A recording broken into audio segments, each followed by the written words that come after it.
Can you move that microphone a little closer to you, please? I'm having a hard time hearing you. Okay, can you hear me now, sir? Yes, sir, Thank absolutely. you, sir.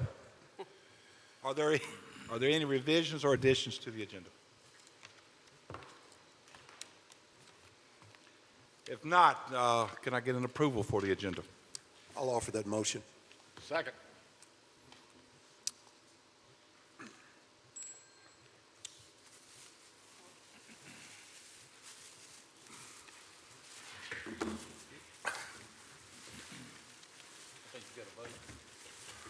I will. Get in there and do it then. I don't have to. Mr. Cheshire, just for the board and the public's edification, we have not had a legislative committee meeting in a while. And I just want to make sure everybody knows the purpose of a legislative committee meeting is for the members of the committee to deal with things that typically involve changing of our ordinances or policies. And this committee, all they're charged with is to look at an issue, make a decision, and all you're doing is recommending something for the full board to potentially pass at a future time. So just remember, this is just a recommending body, and these committee meetings are designed to be less formal. This is where you make the sausage. This is where you talk, have frank conversations about things, and this is not supposed to be a stilted or very formal thing, but I just wanted everybody to know what the purpose of the legislative committee is. Thank you, Mr.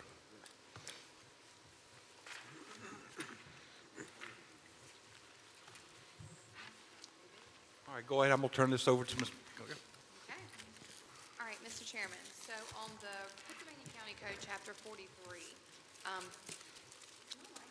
hello? Hello? Is that better? Can everybody hear? I think we may have a mobile microphone. Kevin, will yours reach up there, do you think? Hello? Is that better? That's better. Okay. So what we're really asking is just to make some revisions to bring us up to state code on our annual filings. I handle these each year, and we have different boards and commissions that are listed not only at the state level, but on the local level as well, that have to fill out the conflict of interest forms.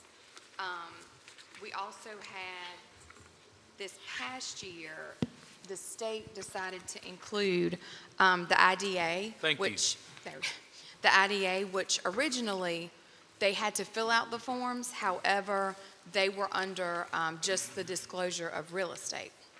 So the state decided that they were going to bring them under that statement of economic interest as well. And Cheryl Boswell, which is our CSA director, was notified by OCS, which is with the State for Children's Services, that their parent representatives, and which are all of the FAP members and the CPMT members, just the ones that are parent representatives or private providers, also have to fill out the Statement of Economic Interest forms. But the regular FAP and CPMT members could just continue with the financial disclosure. The other revision that we have is just to remove some boards that we no longer have, which was the Board of Assessors and the Real Estate Assessors. We eliminated those a couple years ago, and this really is just to clean all of this up. And I believe the last time this was revised, we didn't even have SR-RIFA established at that point. So we went in and added them under the financial disclosure as well. And the only other change this year is I received notification from the state, from the Courier Council, that said that on the local level, you can actually adopt a policy that states whether you will accept the forms and the signatures electronically. We've always taken the forms electronically, but I have a really hard time, especially with the technology that we have now. People want to electronically sign those forms, and I have to always send them back and tell them that we can't accept that. They need to at least print off that first sheet, sign it, and then scan it, take a picture of it, and send it to me. So all we're doing on that is just stating that we will accept electronic signatures and electronic submission of those forms, and that makes it easier for everyone. So staff would appreciate it if you would forward these revisions to the full board, and we can have a public hearing on this at this February business meeting. Mr. Chairman, I make a motion that we proceed with forwarding these suggested changes to the full board for their consideration and approval. I'll second that motion. I got a question before you guys do vote. And this may be for Vaden. On the real estate assessment, we had a board of assessors, okay? And we went to where they was using the drones, and there was not much need of us going out there. With the new assessor that's in place now, do you see a need possibly with actually doing home visits that we would need an assessor's board? That's the question. You see what I'm saying? It's a switch now, and yeah.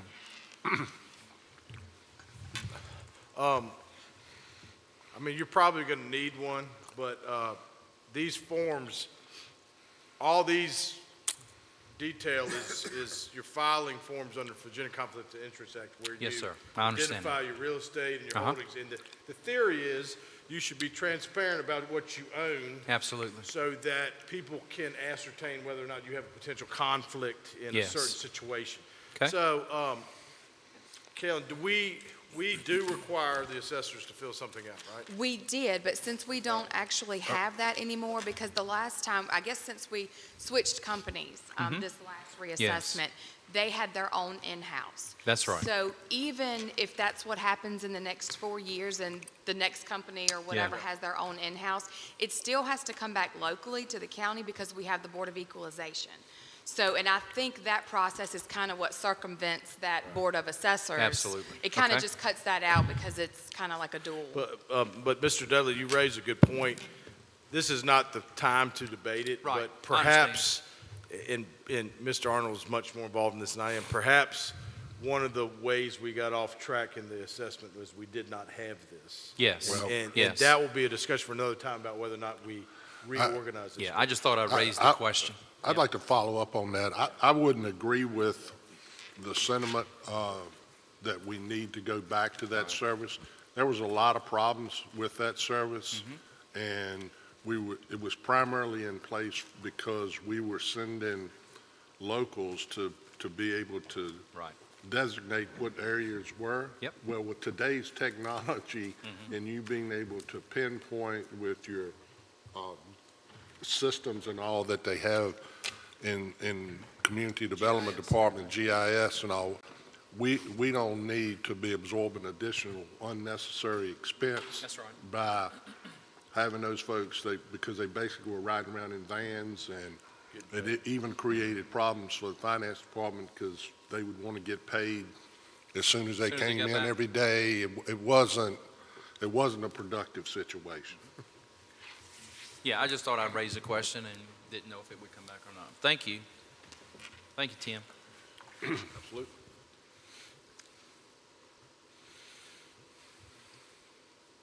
I just need one more vote. Yeah. Thank you.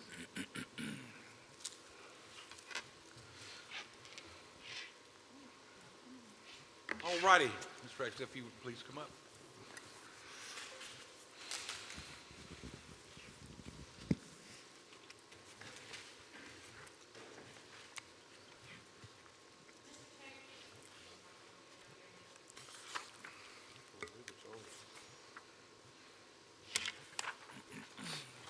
There we go. Is that better? Very good.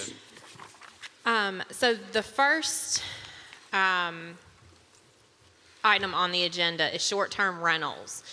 Currently, we do not regulate short-term rentals, and short-term rentals can be anything from a whole house rental, so something you'd find on Airbnb or VRBO, to boarding houses, hotels, motels. We do regulate those. Those are only allowed in our commercial districts.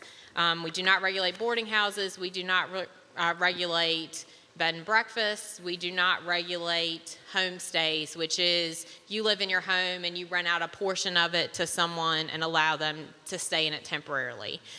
These rentals are usually less than 30 days, and it's a very transient use.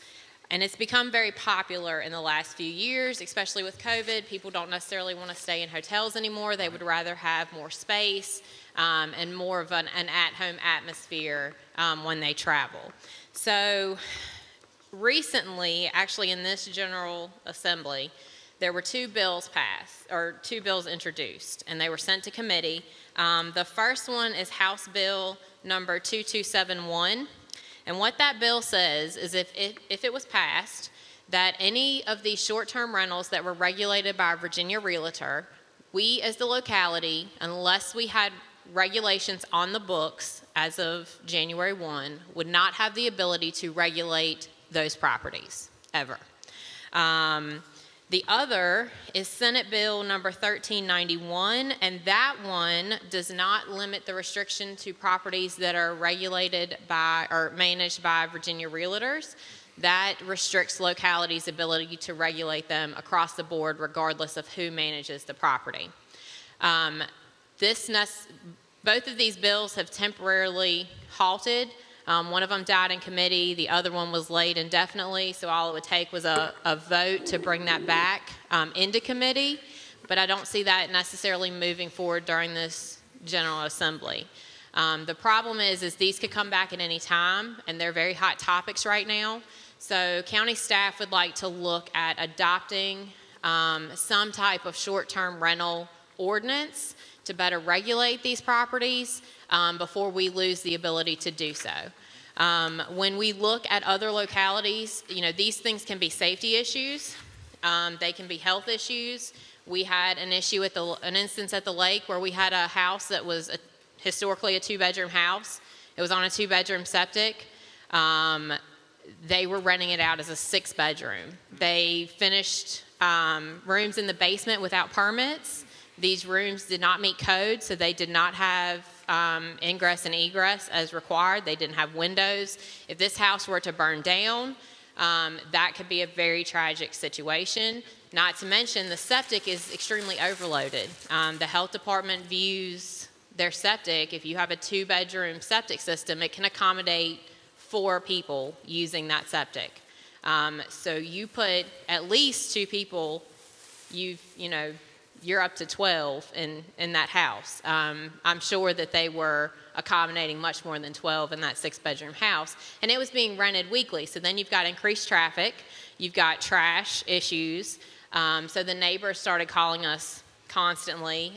We did get involved, and we're still working to rectify that situation, but we need better regulations up front. If there is an issue, a lot of these are owned by people out of town. So if there is an emergency situation, if there's a noise complaint, a lot of localities require that someone local be listed as a managing agent so that they are able to respond if needed, if there's an issue with the property. Additionally, right now, we don't have any way to track them to charge our transient occupancy tax that these are all under.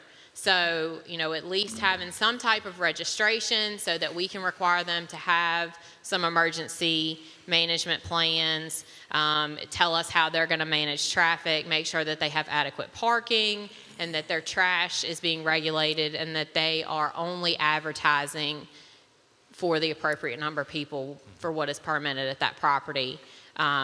Staff thinks would be a great idea to go ahead and get on the books so that we don't lose the ability to do that, especially with the casino and some other larger economic development that's been happening in the county. This will probably become a larger issue in the future. Can I ask a quick question? Sure.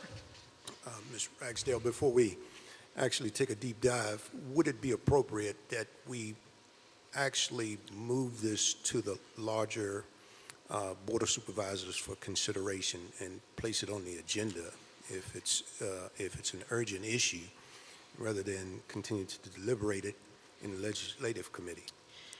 I'll turn this over to the county attorney, but we do not see this as something that, we're going to get right off the bat. There's a lot of staff that's going to need to weigh in on this. Public safety is going to need to weigh in on this. The health department is going to need to weigh in on this. So, we do think that it's going to be quite a process, but I'll let Vaden talk about when the appropriate time to go to the board would be. Yes, I think it would be fine to be a work session topic at some point. The issue is that we know that we luckily have kind of dodged this bullet, but it's been an extremely hot button issue for a lot of our neighbors who have more shoreline of Smith Mountain Lake. And so we do need to, before the toothpaste gets out of the tube, try to put something in place to protect people. And there's a lot of different facets to this, everything from registration to inspections to taxation. I think it would be appropriate work session topic. We're pretty full this month with the River Street presentation, but I do think in March or a future meeting, we could take a deeper dive during the work session. Okay, thank you. Mr. Warren? Yes, Mr. Chairman. Would it be possible to piggyback on what Mr. Tucker said, that we could get some information out on our website that we're looking at this and try to get some responses back from our citizens so that we give consideration to folks that are at least sticking their toe in this water? They might give us some good ideas of things we need to look at that we might miss because we're not actually participating in that process now. Staff is happy to look at, some type of survey or some way to collect public input, and we'll work to get that on the website and present any results back to the board. Thank you. Anyone else?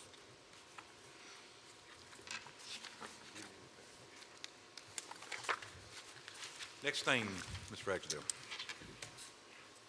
Let's see. So next, we are switching to our solar ordinance. The board had instructed staff at a previous meeting to look at ways that we could strengthen our solar ordinance and provide some additional regulations for new projects moving forward. Staff has proposed 2 modifications to our current ordinance. This has gone before Planning Commission, and they unanimously recommended at their January meeting to pass this on to you all with a recommendation of approval. The first one, staff is proposing to put the 5-mile requirement back in the zoning ordinance. So that would basically state that utility scale solar energy facility shall not be located less than 5 miles from any other utility scale solar energy facility. I just want to elaborate on that a little bit. This would also apply to what a lot of solar companies can consider community solar. Our ordinance does not differentiate between the industry standard of utility scale solar and community solar. Community solar are those less than 5 megawatt projects that anyone who buys subscriptions into, they get credits back on their bill. We don't differentiate because all of the energy is ultimately going back into the grid. So we view them all as utility scale solar. The second change would be that we would add that no more than 2% of the total acreage within a single zoning district shall be approved for use as a utility scale solar energy facility. So just to give you an idea, we currently have 614,911.5 acres of A1 property in the county. So 2% of that would be 12,298 acres. We currently have 18,505.97 acres in solar, and only a very small portion of that, it's under 2,000 acres, is in either M1 or M2.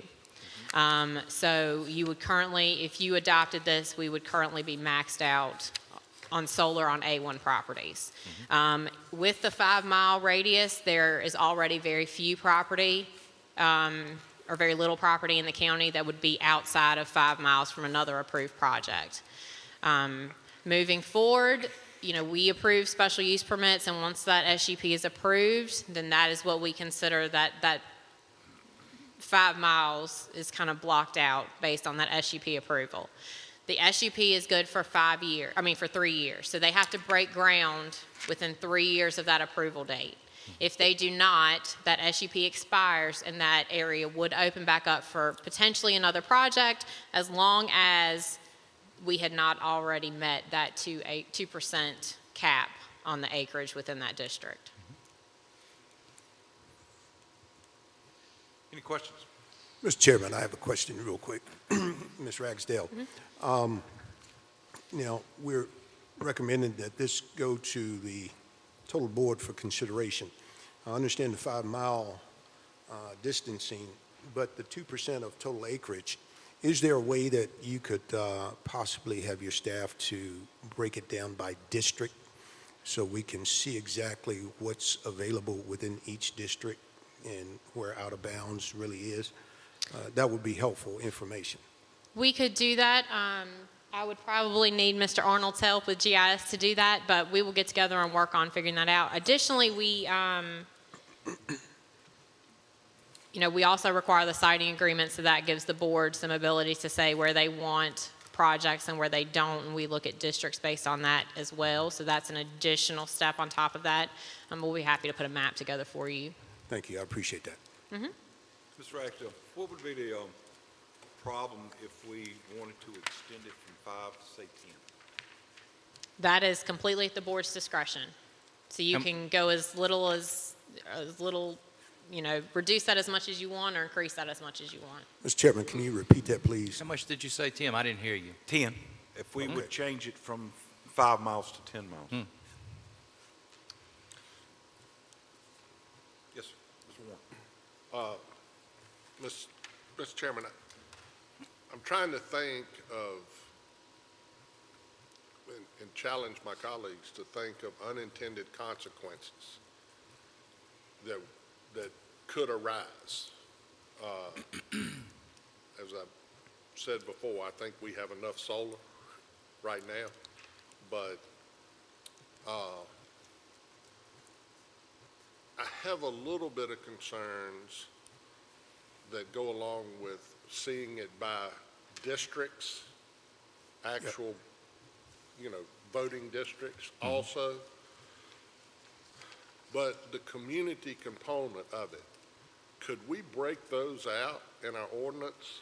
Because I see the community solar, because I've had several agricultural folks that have said that if they weren't able to delve into taking advantage of some of the revenue from participating or actually being in solar themselves, that they would have to get out of the agriculture business because they couldn't sustain themselves. The other thought is I would get everybody to think about before we make a final decision. I know this will go to the full board, and that's why I'm saying everybody think about it so they can talk to their constituents, is what if we have a situation where, take the mega site, for example, that we got one out there now. So nothing else is going to be able to go in there within 5 miles. Well, let's just say Turkey Cock Mountain. Somebody wants to put solar in there that's a big project that goes into the mega site to feed their facility. I mean, we could be handicapping ourselves. Not necessarily. So if it is directly serving a company, so we view that as large-scale solar. So for instance, the schools all put roof-mounted solar. We don't differentiate between roof-mounted solar and ground-mounted solar for that purpose. As long as they're not putting it back onto the grid, it would be large-scale solar, and that would be permitted. It would not fall under these regulations. Okay, so educate me. So if we had that situation, be it in our Gretna Industrial Park that could feed the others down there, because that land's doesn't have the infrastructure, so solar may be a reasonable concept there. if it feeds direct to an industry. It's considered large-scale But if solar. it, but if it, yeah, Yep. let me finish my question. I got that part. Okay. But if it goes, as I used as an example, Turkey Cock Mountain, and it goes on the AEP line, and the company's negotiated a discounted rate because they acquired the property for the solar, that indirectly feeds back to the thing, it would be subject to our ordinances. That's correct. And what method or remedy would they have to get by that?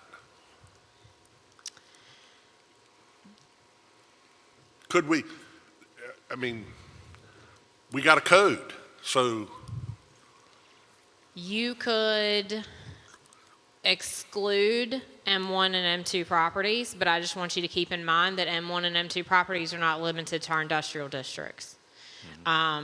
You could, I mean, really that would be the only way. You would have to do it by district because you couldn't do it by owner. So you couldn't say if it's owned by this company and it goes back into the grid.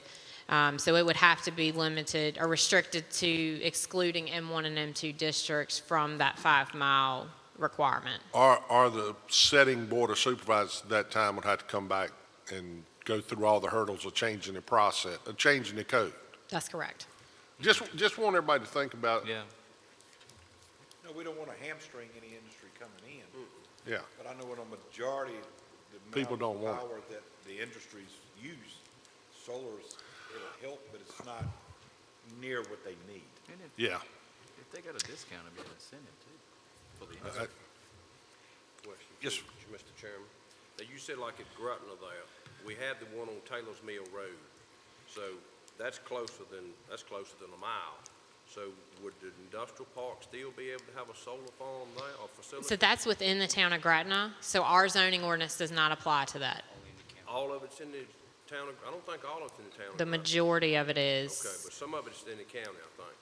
I think it's a very small, Okay. it's not But much of it. Would that qualify in what you're saying or not? Yes, because they're M1 and M2. The ones that are in the county, the properties are zoned M1 and M2.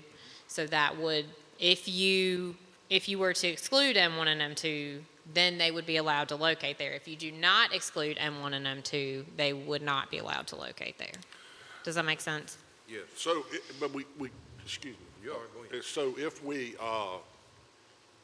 eliminate M1 and M2, then an A1 could come before the board and apply to go from A1 to M1 or M2, and if approved by the board, could circumvent the process. Potentially. Staff would only recommend that rezoning if it was one adjacent to another property zoned M1 or M2, or the comprehensive plan designated that property's future use as industrial. Well, my whole thought is just covering our bases so we don't hinder any economic development in the future unintentionally. I agree. But like I said, I'd like, at least at a minimum, 5 miles. Oh, yeah. I Oh, mean, absolutely. 5 miles is minimum, yeah. Absolutely.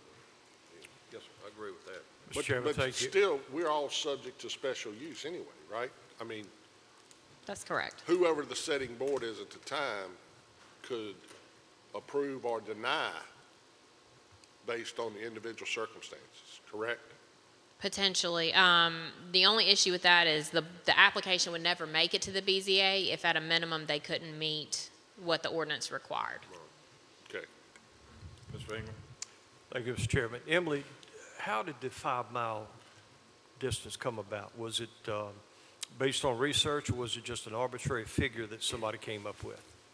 It was basically an arbitrary figure. Okay. And that's based off of a lot of site distance in the county, and, people having to travel certain paths. And, you could drive past 3 solar projects that are not technically within a mile of each other on your way to work every day. So we wanted to broaden that a little bit more, so we went with 5 miles. But like I said, that's just an arbitrary number, so if the board chooses to reduce or increase that, feel free to. And I do want to remind everybody that we dropped the 5 to 1 mile without any problem. And we know why that was done. So whether we go to 5 miles, and I even mentioned 7 to 10 miles, I would say minimum 5. I like 7, to be honest with you. But when you said, talking about the 2%, did you say zoning or 2% of each zoning district. So all A1 properties are considered in the A1 zoning district. Right. So it would include any property, the total acreage for any property in the county zoned A1, it would be a 2% of that number, and no more than 2% of that number could ever be in solar. Got you. Last thing, Mr. Chairman, of course, none of us, I think in right mind and conscience, would ever want to do anything that would hinder any kind of productive efforts on the economic side. But, you know, if we do make a mistake, we can fix it at a later date, just like we dropped it to 1 mile. That was a terrible mistake, and we need to fix it. Thank you. Anyone else? I got one more question for Emily. Now, the 5-mile radius, that's 5 miles between the property lines at the closest point, right? That's correct. We do not do fence line to fence Anywhere around line. that solar facility, okay. Correct. Wanna So make the sure. entire property would need to be outside of that 5 miles for solar to be able to go on it. Right, okay. All right, thank you. Mr. Thank you, Chairman, Yes, I certainly can and will support 5 or more if the board chooses to look at more. But it was dropped for a very real purpose to 1%, to 1 mile, because we had a couple of projects that were going to be significant, that were going to, once up and running, will be significant in reducing and offsetting the cost of building our jail and being able to fund it and not having tremendous tax burden placed on the citizens to pay for the jail. It can be offset by that. That's why that 1% decision, 1 mile decision was made. And I would still stand up and say the board that made that decision made the best financial decision in light of trying to take care of one problem financially we know is facing this county in the future without continuing to have to put it on the backs of property owners and tax increases.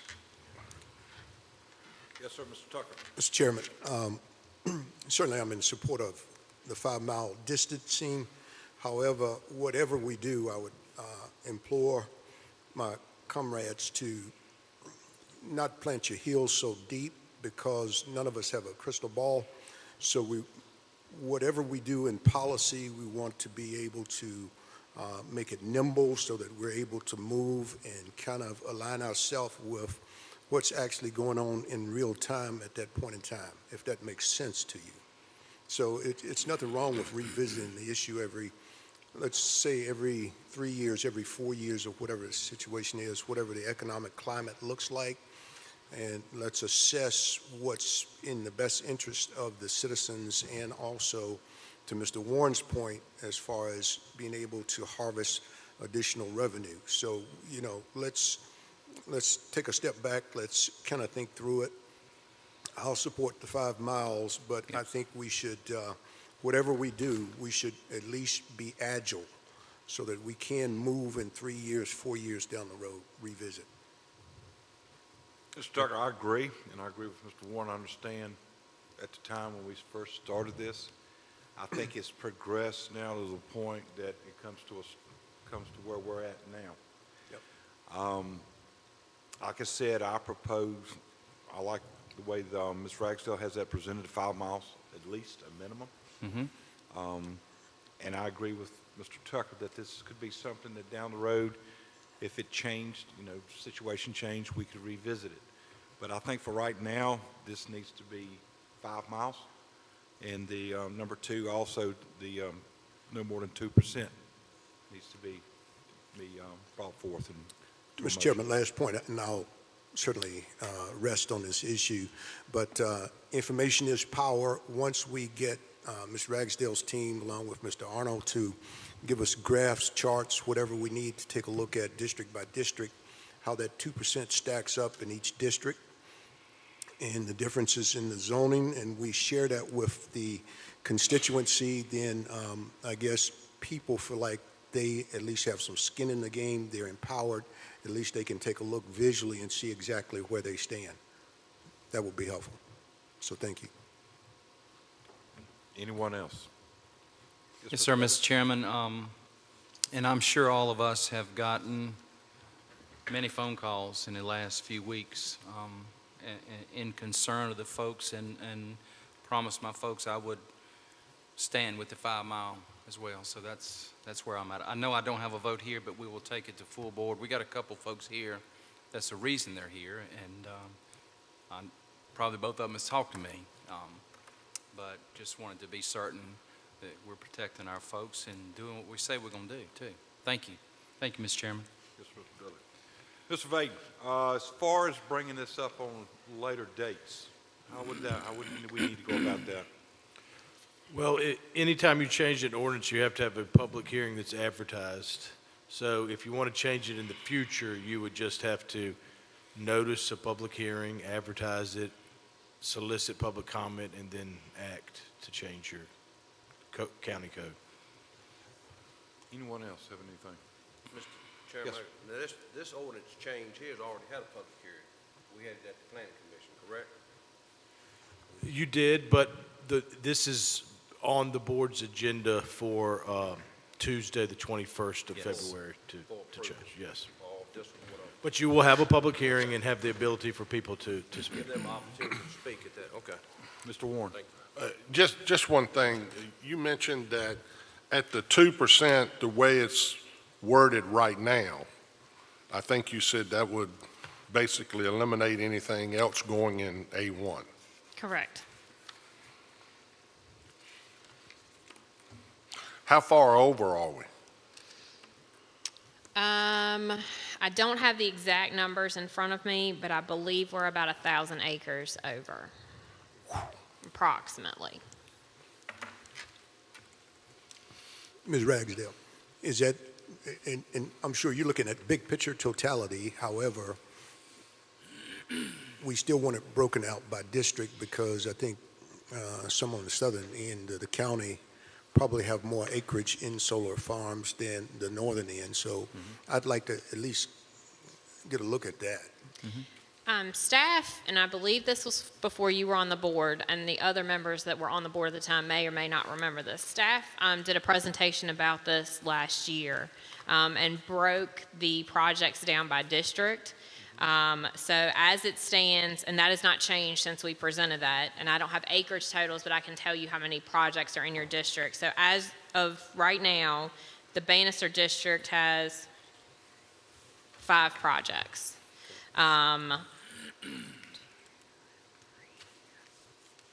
3 of those, let's see, I'm sorry.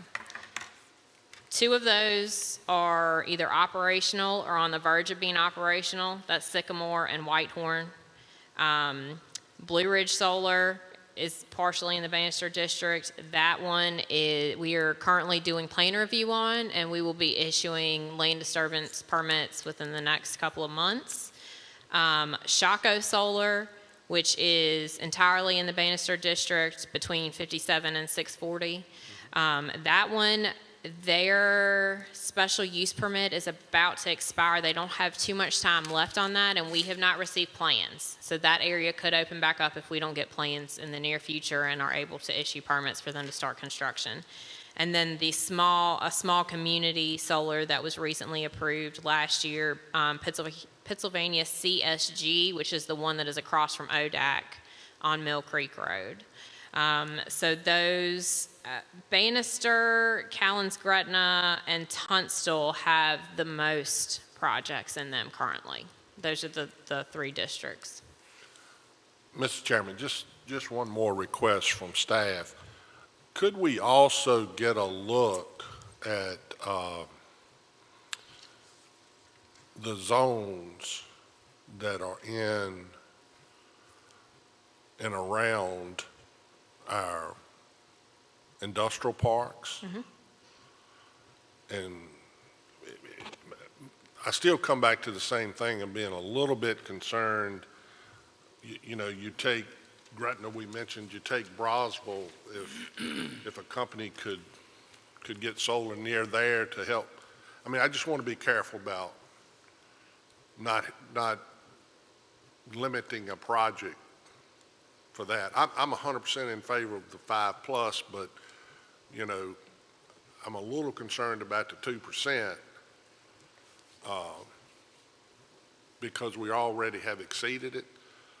And look, I'll fess up and say, I would prefer there be no more solar in the county, but I do understand that there are some situations where it can make a difference in getting a deal, not getting a deal. So I just want us to be careful that we Mr. Axel, if we had an aren't industry, shooting ourselves in the foot, you know.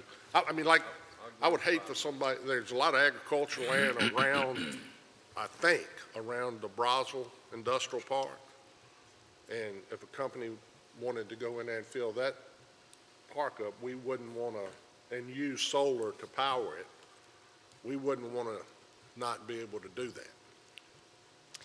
if we had an industry that came in and they wanted to use solar and we had passed this ordinance like it is, either 5 miles and then less than 2%, how would that affect, let's say, a factory that came into Brosville? It would depend on how it was structured. So if they were to do a solar project that fed only the industries in that park, if an industry wanted to put, solar on their roof or do a standalone ground-mounted solar project for their own electrical needs, then that would be considered large-scale solar. And so that is not subject to these regulations. That would be allowed. So that would eliminate that problem. Well, the problem is, what really will most likely happen in that situation is, even if they built the solar themselves and were going to use it, they would probably want to go on the line that's feeding, because they're going to want redundancy. A company couldn't afford not to have redundancy. They couldn't afford at this stage in solar to rely just on the solar. So they're going to have power feeding in. Most of the time, most likely they're going to want to get on the grid and feed in. I mean, because they don't, you don't have a storage capacity to get the redundancy for a factory at this point in time. I mean, we've run into that in several RIFA projects that were talked about, and you just have to have the redundancy factor. I wonder if it's something that staff could meet with economic development on and talk about these previous instances where this has come up and try to figure out a way that we could prevent it from eliminating that type of situation while still protecting, a standalone solar solely for AEP or Dominion. We'd be happy to have that conversation with Matt and his team. And for me, like I said, I don't really want any more solar, period, in the county. I think we have our fair share, but I don't want to, I'm going to be gone when this happens, so, but I don't want to hurt you guys from. Well, I understand about the redundancy, but I know the bigger the industry, and depending on how critical the power need is, most of the time they're generator backup. And you look at the amount of electricity that is used in these industries, solar really does, I think it's a percentage that it would help, but not a overwhelming, hey, I need to have this. Well, the only thing I would say is, and Mr. Ingram will remember this, the Strata project that's on the other side of Berry Hill, that it's a pretty good sized project. The belief is that will be feeding into the AEP line, which helps the marketing of Berry Hill. So, we have one out there already. That's why I was saying, being concerned about protecting the ability in the event, one, they want to expand. Because that land on that other side of the road is not that productive because of the way it is and the way it lays. Turkey Cock Mountain would be the same way. So, I mean, but you said that's eliminated because that's M1 or M2, so, but the left side going out to North Carolina, you know, I don't know what the zoning is. That's why I want to see what that zoning is on that map, because, you know, I'm just trying to be cautious that we cover all our bases and get this right. Because we certainly have gotten it wrong some in the past, but let's get it right this time. Bottom line, let me ask you this. As it stands now, if we put forth this proposal. I'm sorry, I can't, it's hard to hear down here sometimes. Excuse me. Right now, as it's written, how would it affect, it wouldn't affect if we had a major industry come in because we have changes available if they wanted to use solar. And it would not affect these two amendments, correct? So if you had a company coming in now that wanted to put solar on their property for their use, or even, you know, put solar in an industrial park just for the tenants of that park. Right. You could do that as long as the whole, you know, solar in general, they create all of this energy and then they just put it back into the transmission line, and it travels to where the most, you know, it's needed at that time. So you don't have any real control over where it goes. It just goes to wherever the need is. So that is how we differentiate currently between large-scale solar and utility-scale solar. If it was generating energy to go directly to meet the energy needs of an industry or a couple industries within that park, they were all pulling off of the power that was generated, instead of the power going back into AEP's main transmission line to go anywhere in their service area. We can, at that point, we can't even guarantee that the power is being utilized in Pennsylvania County. It can be used anywhere in their service area based on what is needed at that time on the demand. I guess what I'm saying is I think at this time, the amount of solar farms we have in Pennsylvania County would more than meet any demand that any industry we would have come in here. Well, again, I'm just trying to make us be careful because industry comes in here, takes part of their property, does the solar. The only way they could do that is if they're consuming it direct, okay? So would we put that into? If they put it on the line, then, I mean, check the tax codes. They're gonna get significant tax breaks. So they will do that at times, even though it's going back on the line. So I'm just trying to make sure that we got all the information. That's all I'm trying to do. Emily, we as staff can get together, but I think an easy solution would be to exempt solar facilities in designated industrial parks. I mean, that's, you're already, if you live near there, it's going to be a intensive industrial use, and there's buffering. I think those two things can coexist on those sides. And we have similar language about building height requirements, so we could potentially mimic that. I like that idea for you gentlemen going forward, because that gives you the ability, if somebody wants the tax credits or whatever, and you're in an intense area anyway. But only for industry. Yeah, Only for industry. And it would be something that we would have to. You'd still have to approve it. Yeah.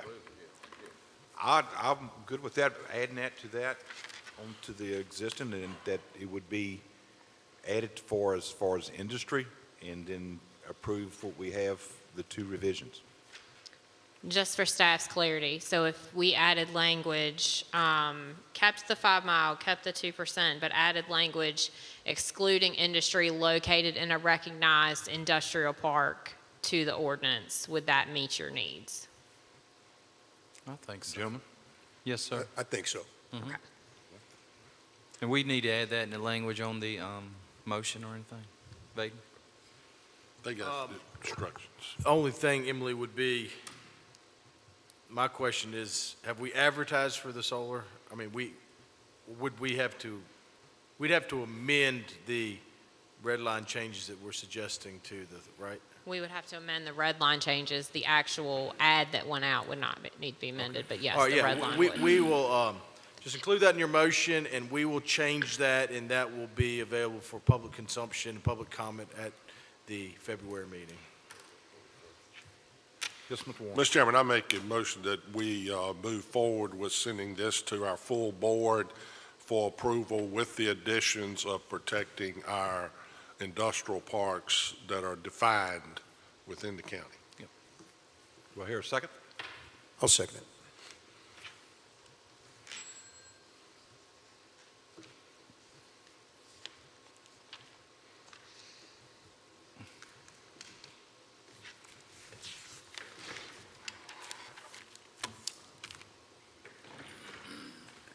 You still up on the plate, Ms. Ragsdale?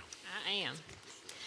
So next on the agenda, we have our temporary camping ordinance revisions that the board discussed at their last work session, I believe.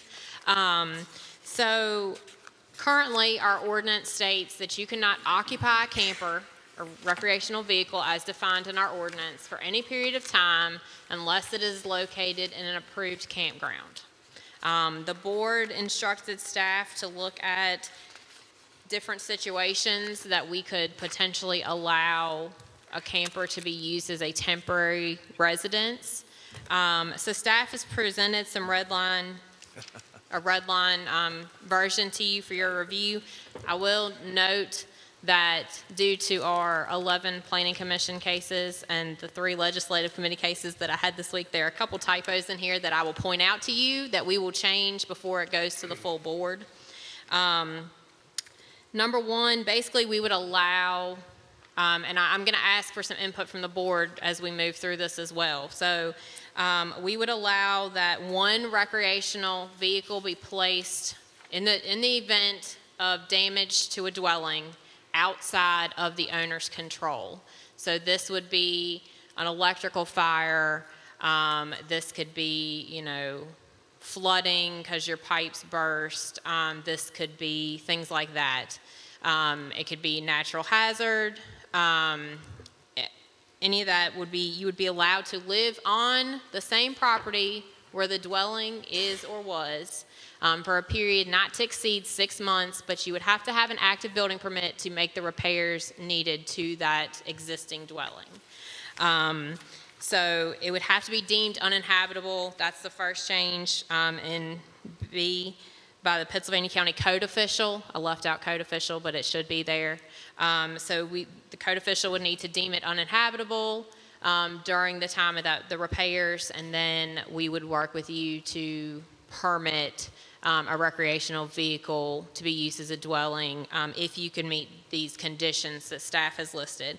Those conditions include locating it on the same property where the primary residence was or is, not to exceed 6 months, and you would have to have an active building permit during those 6-month period. It has to be operable and have a current state inspection sticker and licenses, or it has to be marked as a rental unit from either a rental agency, an insurance company, or a government entity. You can't have any delinquent property taxes owed on the recreational vehicle or on the property in which it's being placed. You would need to be current on your taxes. And it has to have onboard electrical service, plumbing, and waste management facilities. You would have to have proper well and septic, building permits on number 6 that shall have been issued for the property. You would also have to have the appropriate paperwork from the health department. So many people do not know, but if you have an existing septic and you tie anything other than what is permitted to be tied into that septic. So say you have a house on the property, you have a septic, you have a permit to connect your house to that septic. If you then connect a camper to that septic, you are in violation of state code if you have not been issued a safe, adequate, and proper, or a SAP from the health department. So they would have to review that to make sure that there was no damage to the septic system and that everything could be hooked up and it continued to work properly prior to you hooking up to it. So you would have to obtain that SAP. There is a fee associated with that, and there are required inspections from the health department. And then it would have to be hooked up to a permitted permanent water supply, a permitted permanent waste disposal system, and a permitted temporary electrical power source for the entire time that it was being used. This would only apply to a primary residence that was substantially damaged or destroyed as a result, not as a result of any act, or that should say negligence, not neglect, but negligence on the applicant's part, on the property owner's part, or the occupant's part. This would not apply to constructing a new house. This would not apply to just a standard remodel because you want a different kitchen, or you want to redo your bathroom or something like that. That would not apply to those instances. It would only apply when substantial damage was occurred and it was not a direct result of an act, on behalf of the owner or the occupant. Staff left the zoning districts blank, and I would like the board's input on that. If you would like to allow in all zoning districts, that is fine. But I do want the board to be very mindful that a lot of R1, RC1 neighborhoods, the lot sizes are very small. You could have homeowners associations, you could have restricted deed covenants, you could have things like that would not allow a recreational vehicle to be used. The county does not get involved in those things, but we do still hear those complaints. So we would not be able to enforce any HOA restrictions. We would not be able to enforce any deed restrictions that basically eliminated this use. And there are quite a few areas in the county where I could see as this would not be a welcomed use from one neighbor to another, regardless of the situation sometimes. So I just wanted the board's input on what zoning districts you thought this was appropriate in, or if you would just like it blanketed across the board. I have a question. On the fees, is there something we could do, let's say in the event of a tornado, lightning, whatever, a natural disaster? Probably at that time, they're not going to be ready for paying permits, fees, and they've lost everything they've had. Is there something we could do in that regard that would help out in that situation? Yes. So in that situation, Chris Lent may be able to come up and provide some insight on this as well. So if a state of emergency was declared by the county administrator, zoning would not apply at that time because there would be issues with safety, health, general welfare. If FEMA were to come in, FEMA sets up their own camps. They are exempt from zoning. Therefore, we would have no regulation, and this would not apply to instances like this. This would be that one-off situation where your house caught on fire because it was struck by lightning, or a tree fell on your house during a storm, and it was not a widespread event. It was a single instance. And to jump in there, like, for instance, when there's a natural disaster and there's a state of emergency declared, you adopt a resolution, and you can bake into that resolution what applies and what doesn't. For instance, during the COVID pandemic, we relaxed the procurement rules and allowed us to purchase needed supplies without going through the hoops of procurement due to having to get masks and sanitizer quickly. So, yeah, you would bake that into your resolution about what applied and what did not apply. I can see it being a problem like on Smith Mountain Lake where small lots, and my house burned down. Homeowners Association, every one of them's got those. So I can see your point there. I mean, one consideration is the board needs to tell us which district they want it in, but they might want to consider a minimum acreage for lots for this to apply to, because we have some R1 subdivisions that are, 15, 20 acres. We do. And then that'd we be have less, some that are, that would be less impactful Quarter than acre. somebody who had a quarter of an acre lot. Yes.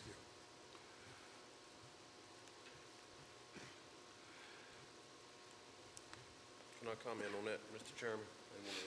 Sorry, I couldn't hear you. Can I comment on that? Absolutely. With that issue, how can you control who's gonna have the disaster? I mean, if it's on a quarter of an acre, if it's on 15 acres. What I'm saying there is the quarter of an acre person may need help, and the 15-acre person may not need no help. Unless it's a major disaster, then FEMA can come in. We out of the picture. So, I don't know, you need to be fair to everybody. Yep.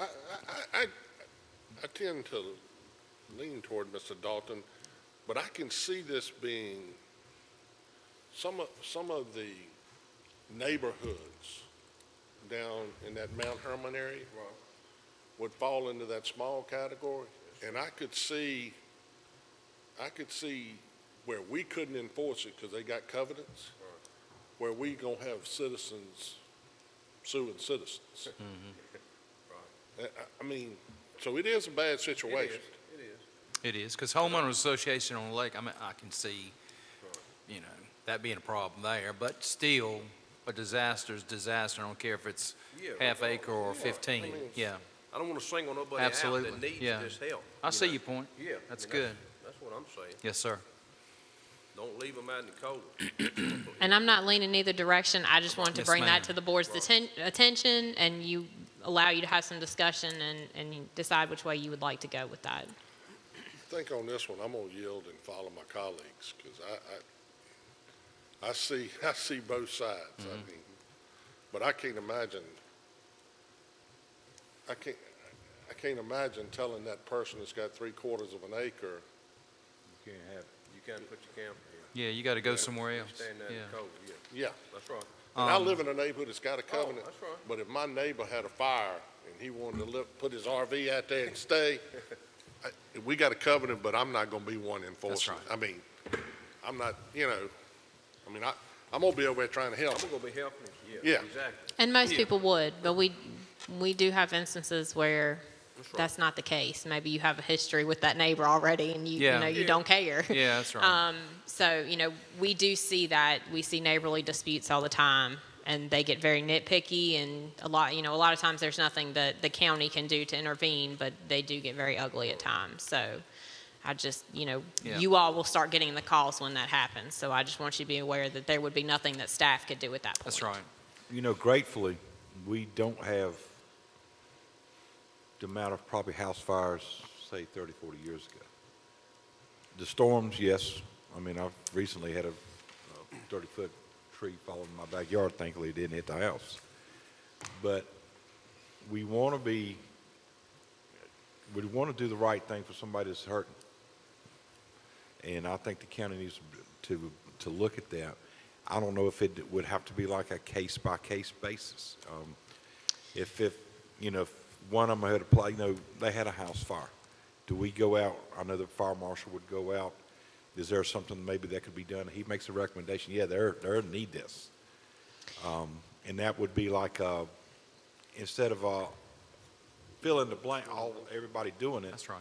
When they do the inspection, or after a house fire, or after a flood, or whatever, that would come back into your office and say, yeah, they legitimately need this.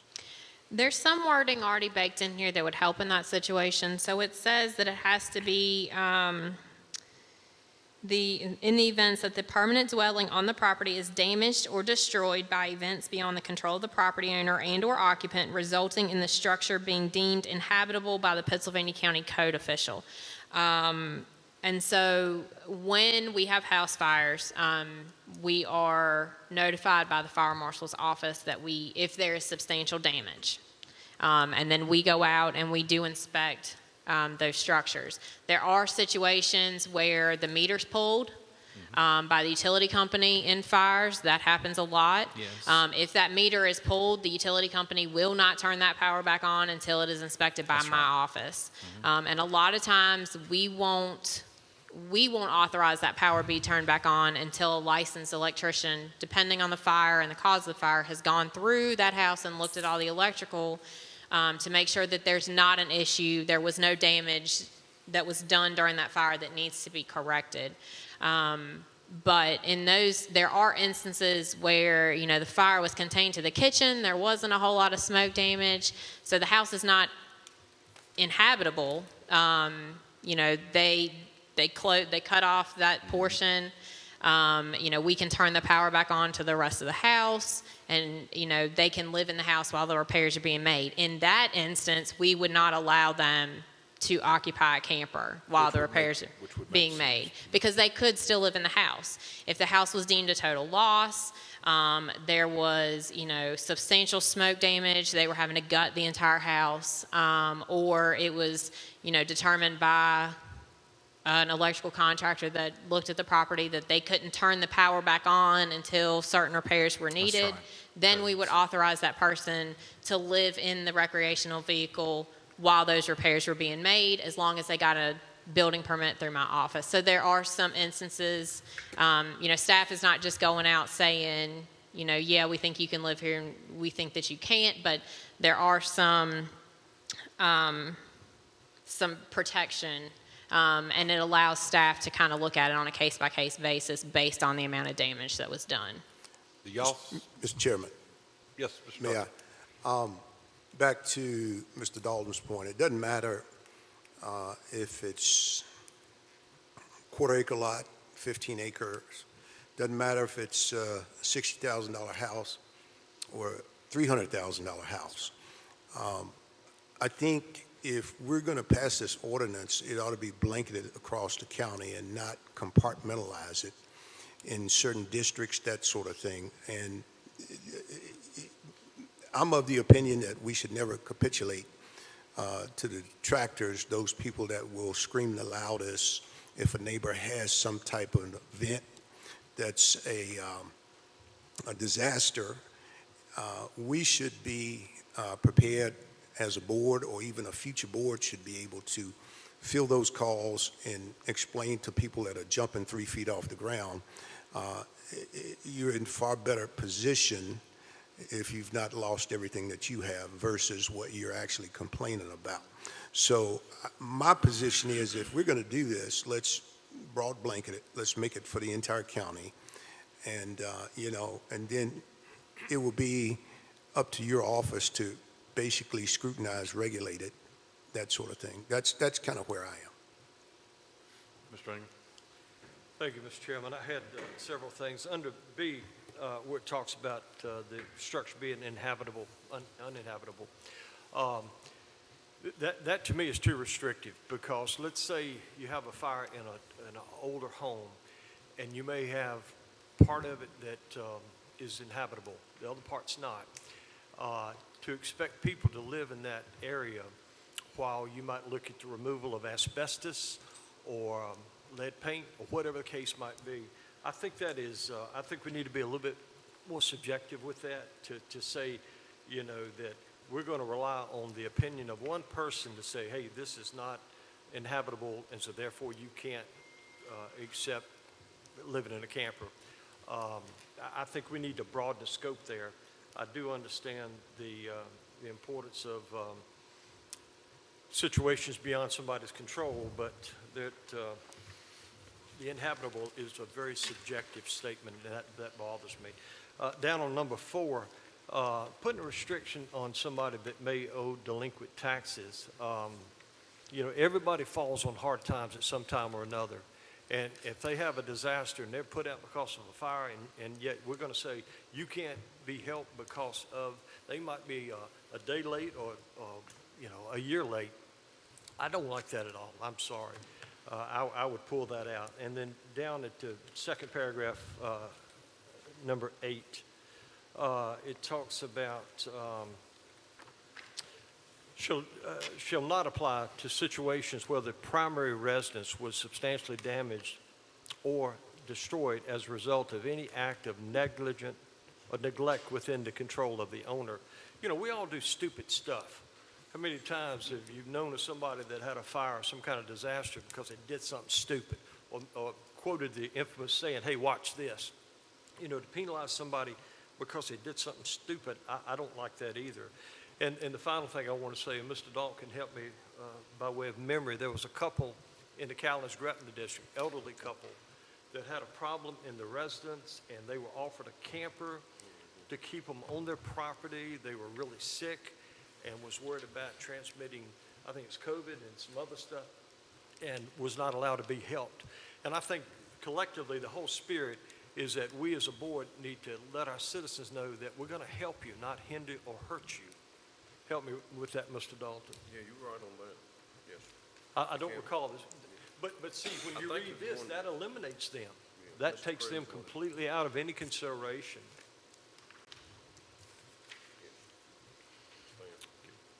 Thank you, Mr. Chairman. Mr. Warren?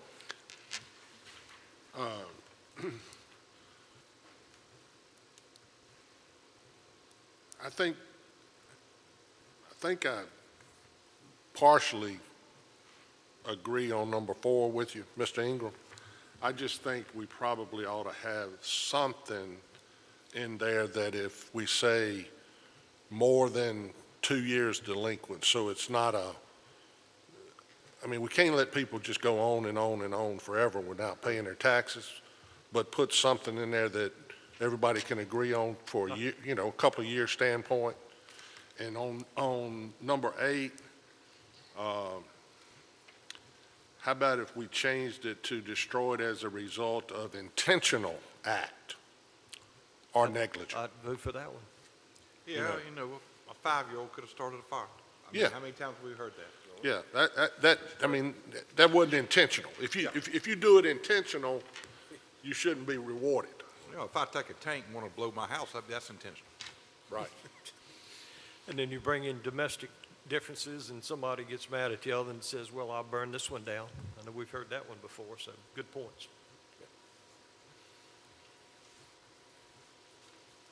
One issue, going back to the taxes, that I would just like the board to be aware of, we currently do not issue building permits if you are delinquent on your property taxes in my office. So that is going to hinder you when you come into my office to pull a permit for this. You're going to have to get current on your taxes before we're going to issue a permit. And that is across the board. That is a policy across the board. I don't like to put my staff in situations where they have to make determinations as to where they should loosen a policy and where they should strictly enforce a policy. Our office things are pretty black and white most of the time. So that is our policy, that if you are delinquent on your taxes, which is in the state code, that we do not issue building permits. You either have to go to the treasurer's office and set up a payment plan. You don't have to bring it up to current. You have to set up a payment plan with them and provide us evidence that you have set up that payment plan with the treasurer's office. And then, we at that point would issue the permit. But So that policy's in keeping with state code.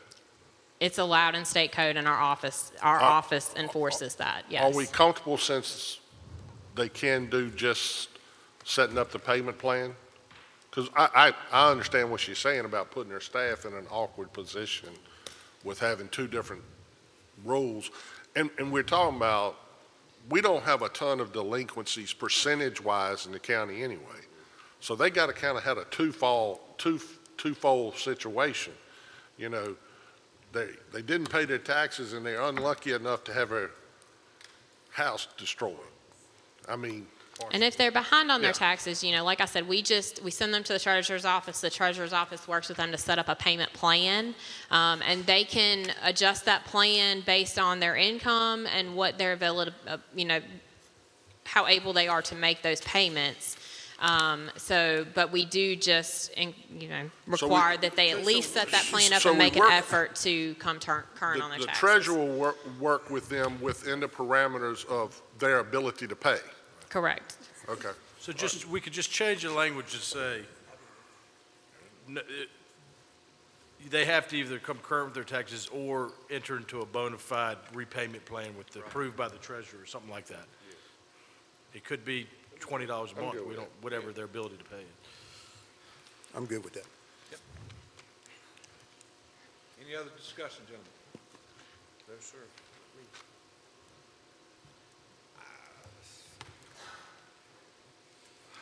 My proposal would be, there are changes that need to be looked at. And I think we need to probably delve a little bit deeper, and if I'm not mistaken, let me know. And we need to probably go back and revisit this. I agree, Mr. Chairman. I don't think we intended for us to solve this issue today. I think we need to come back, take your suggestions, do a new draft, circulate it, maybe talk about it again, and then probably have a public hearing in March if we can get our act together to finalize this. I think that's a good plan. Would we, standard procedure would be that this would go to planning commission before it came back to the full board. We could do that in the same month, if you all would like, but we would have to advertise, I believe it's next week, in the Star Tribune for this to make it to planning commission in March. Would the legislative committee be comfortable if we defer this to a work session and go ahead and set the public hearing? I mean, we've kind of addressed it. We can tweak it during that process versus having to come back here and then go to the full board in a work session. I'm good with that. I'm good. Do that then. Easy now, Bubba.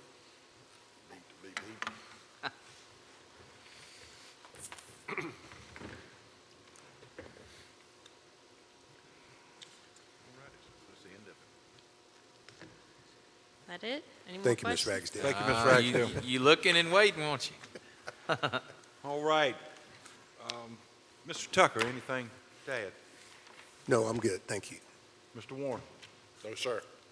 All right, gentlemen, this meeting is adjourned. Our next meeting is in 13 minutes, I believe. 2:30. That's right.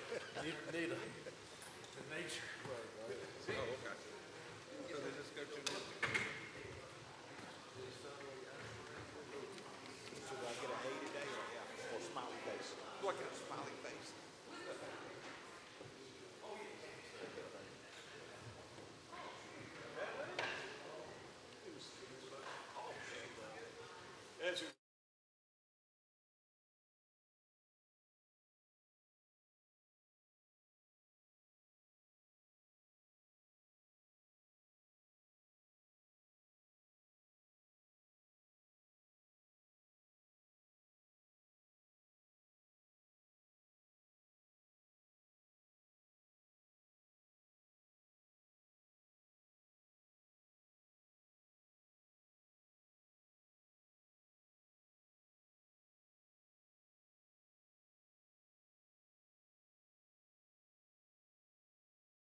gold mine if we do it right. I like my pants. You know what I would do?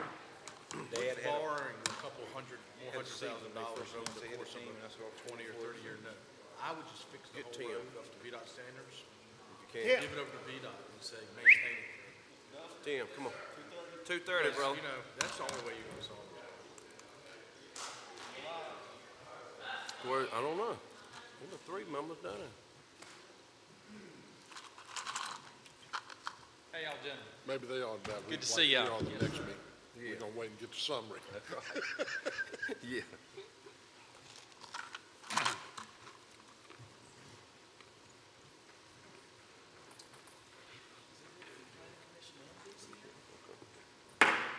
Good evening and welcome everyone to the Pennsylvania County Board of Supervisors Joint Meeting with BZA and Planning Commissions Thursday, February the 9th, 2023 at 2:30 at 39 Bank Street, Chatham, Virginia. Ms. McCluster, would you call the roll, please?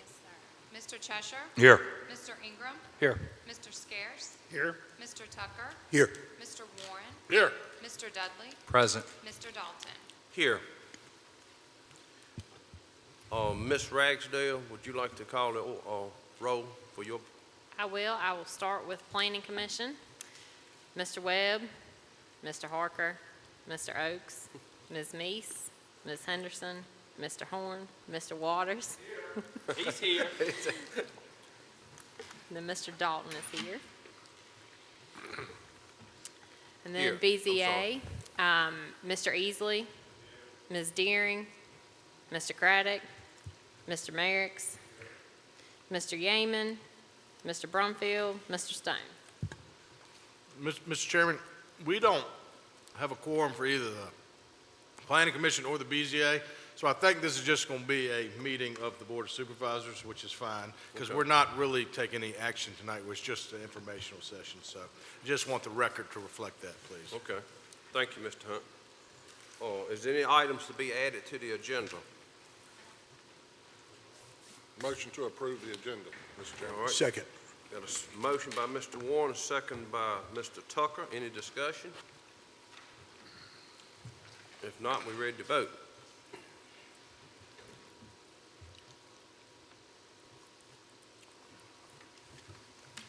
All right, item 5, presentations. Ms. Ragsdale in the Berkeley Group.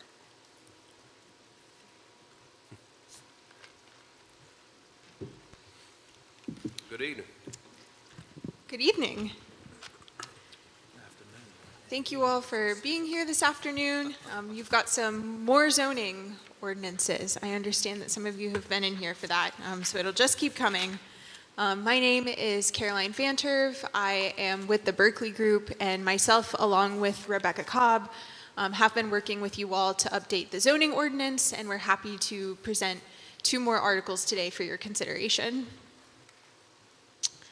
Today we'll be reviewing Article 4, District Standards, and Article 5, Overlay Zoning Districts. You are also provided in your packets with pertinent definitions from each of those articles. I won't be going through them in detail today, but I'd be happy to answer any questions that you may have about any of those terms or definitions.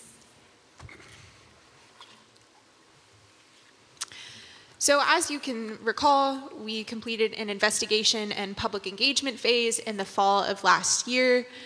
To date, we have reviewed 4 articles, Articles 1, 2, 3, and 9, that have addressed general and administrative provisions, permits and applications, and non-conforming uses, lots, and structures.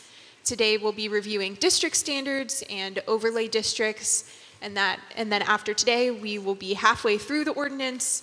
We'll have 3 more articles to review: the use matrix, use performance standards, and community design standards throughout the remainder of the year. And then, of course, the adoption phase will be in early 2024. So we're moving right along on track with this project. So Article 4 addresses the district standards for the county's primary zoning districts. We are not looking at adding any zoning districts or taking away zoning districts, rather taking a look at what the county's current zoning districts are and making improvements and changes as necessary.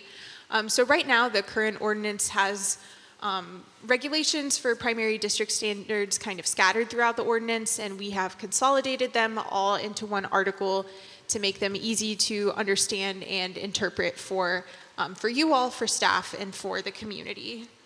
So establishment and purpose, you'll see that this includes information about the general purpose and intent of each zoning district. We have a division related to general district standards, so different dimensional standards and requirements that apply kind of as blanket requirements for all zoning districts. And that primarily relates to height requirements, the way lots and setbacks are determined and measured, and then uses that are exempt from height requirements, as well as other requirements of the ordinance. And then, of course, the county has agricultural districts, residential districts, commercial and industrial districts, a planned development residential district, and a conservation zoning district. So for Article 4, much of the new content is based on public engagement and direction that we received from staff. The goal with these changes was to update the zoning ordinance to reflect the needs and the desires of both the community and the staff. We heard about what is working and what isn't working. The majority of the feedback we got related to this chapter was related to setbacks. Right now, the county zoning ordinance doesn't require setbacks in many zoning districts, and so we've gone through and we've added setback requirements for all zoning districts where there are none in place currently, and I'll talk a little bit more about that in a few minutes. We've also integrated tables and visuals throughout Article 4 to streamline the content. This just helps make it easier for a reader to understand and to be able to apply as they're working through an application or developing a site plan. We've significantly reorganized and streamlined the text where possible, again with the goal of helping achieve accessibility and clarity. You'll see that we've made some other minor changes as well. We've taken any setback requirements that pertain to overlay districts. We've moved them to that article, again, to help create some of that differentiation. And then you'll see that we've removed the permitted uses and use standards from the primary zoning district regulations. They will be housed in the Article 6 and 7 that deal with the use matrix and use performance standards. And again, this is to just make it easier for a reader to move through the zoning ordinance, understand the district regulations first, and then be able to understand where different uses are permitted and the regulations that are applicable to all uses. And then I should also mention we've cross-referenced Article 3 and Article 8 as well. You'll recall that Article 3 addresses permit and application procedures, and Article 8 is related to community design standards. Again, just making it completely clear that those regulations also apply in all zoning districts. So I'll go through some of the major revisions to this article. This is not a comprehensive list of changes to the article. As you'll see, your memo and the draft ordinance have notes and editor's notes that help walk you through some of the more specific changes that were made in detail to help you take a look at what's being updated and what is not being updated. I'll stop along the way for questions and to help facilitate any discussion as needed. So the first major change is section 4-1-3, purpose and intent of primary zoning districts. You'll see that the purpose and intent statements for each zoning district have been consolidated into one section at the beginning of the article. There haven't been any significant changes to the actual purpose and intent content, but we've just modernized and edited the language for clarity so somebody is able to fully understand what each zoning district is intended to facilitate. And then section 4-2-2, additional standards. Again, just making sure that it's understood that use performance and community design regulations are applicable and required for development within primary zoning districts. So again, making those cross-references throughout the ordinance to make it a user-friendly document. These are two examples of graphics that were introduced to Article 4, again with the goal of providing some other opportunities to help users understand the ordinance. The graphic on your left is a graphic showing an example of a stem lot and how setbacks for a stem lot are determined. And then the graphic on your right is showing how height is determined for structures near a floodplain area. I'll note that the county's floodplain ordinance actually lives outside of the zoning ordinance in Chapter 23 of the code, and it can continue to do so. In drafting this graphic and the height regulations for structures in a floodplain district, we just made sure that that everything aligned with each other in order to eliminate conflict in the ordinance. So these are just two examples. You'll see a couple other graphics throughout the article. Again, just trying to make these regulations clear for a reader to understand, and hopefully that will also help you all and help staff understand and make decisions appropriately as well.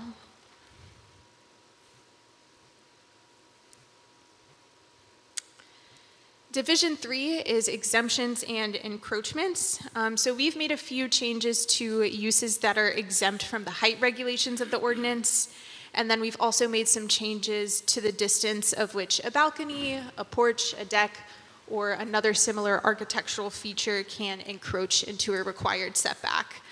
So we've tried to make the distances match with the required side and rear setbacks for each primary zoning district. We've tried to do this to actually be less restrictive, to create some alignment between encroachments and setbacks, especially since there will be legally non-conforming properties after the ordinance is updated and adopted. That's normal, and we just want to be sure that transition process of applying the new ordinance standards is as smooth as possible and easy for someone to understand. So that explains some of those changes. For example, the maximum distance between a covered porch and a lot line has been reduced from 15 feet to 10 feet. And then we've also added an encroachment distance for uncovered porches and decks.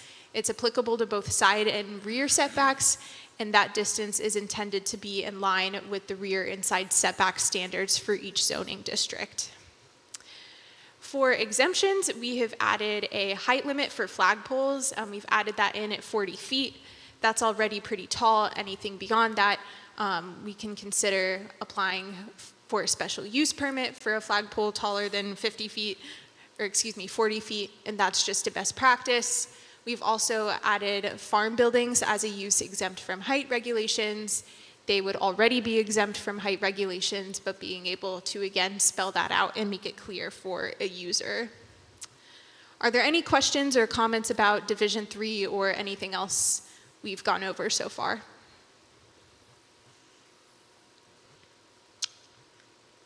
All right. So now we start to get into the divisions that address dimensional standards for each zoning district. I'll walk through each of those zoning district dimensional standards. I've also included images of the tables from the ordinances as well, where there have been some more significant changes. So Division 4 addresses dimensional standards for A1, the county's agricultural district. The first major change you'll note here is that we have proposed to increase the minimum lot area to 1 acre from just under a half acre. So this was a major concern that we heard both from staff and from the community. Having a greater minimum lot area in agricultural districts helps maintain the rural character and promote compatibility between residential uses and agricultural uses. We heard how right now there is quite a bit of conflict when you have a lot that's cut off for a residential use in an agricultural area. They have to place septic and wells in compliance with health department regulations. We've heard quite a few concerns that when a septic tank or a well has to be placed close to the property line, the farmer on the next property has less of an area to apply pesticides or fertilizer, in effect reducing the amount of area in which they can farm. That's not the intent of an agricultural area. The intent of an agricultural area is to preserve the right to farm, to preserve the historically rural character, and increasing the minimum lot area helps the county ensure that's happening the way it's supposed to. The proposed density as such is decreased to 1 dwelling unit an acre from 2 dwelling units an acre. Again, just making sure that the purpose and intent of the agricultural district is maintained, that the dimensional standards in the zoning ordinance are lining up with the stated intent at the beginning of the article, and also fulfilling the vision in the county's comprehensive plan. So trying to create as much continuity as possible there, allow residential uses in agricultural agricultural areas, but still maintaining that existing character. And then finally, you'll see that the third major change was that side setbacks are a uniform number rather than being 10% of the road frontage. So this was a change that we made in all zoning districts. Right now, most zoning districts have the, that should say front setbacks, I'm sorry, the front setbacks are typically calculated as 10% of the road frontage.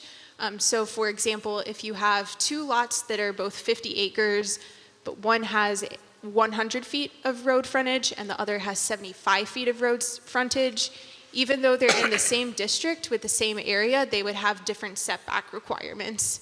So we've eliminated that inconsistency. We've proposed one uniform distance for front setbacks, and then we've introduced uniform distances for rear and side setbacks as well. Are there any questions about changes to standards for the A1 district?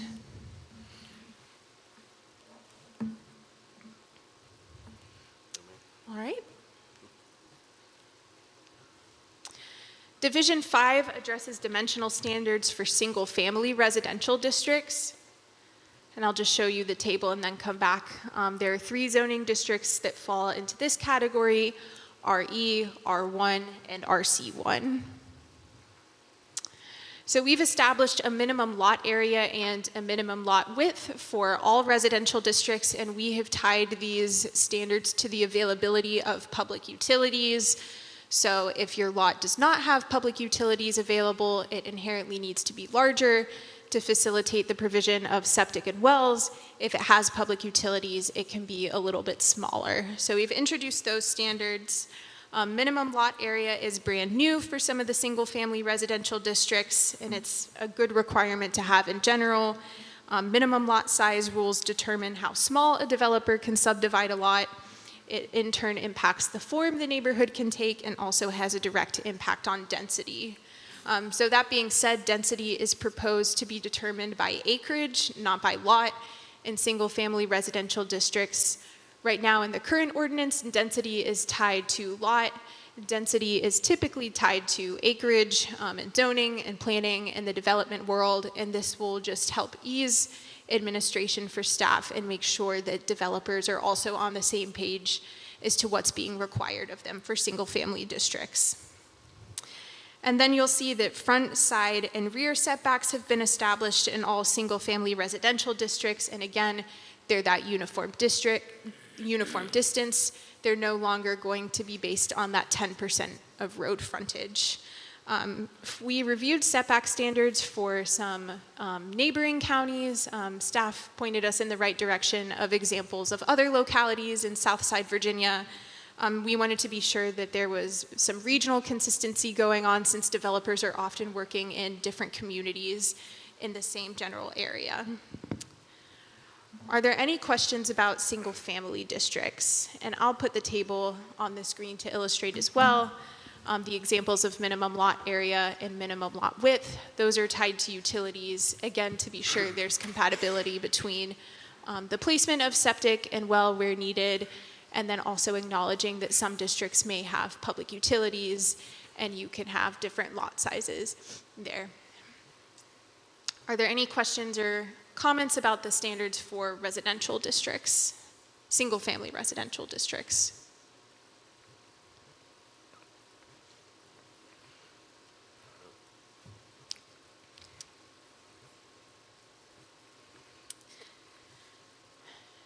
Multifamily residential district dimensional standards come next in the ordinance.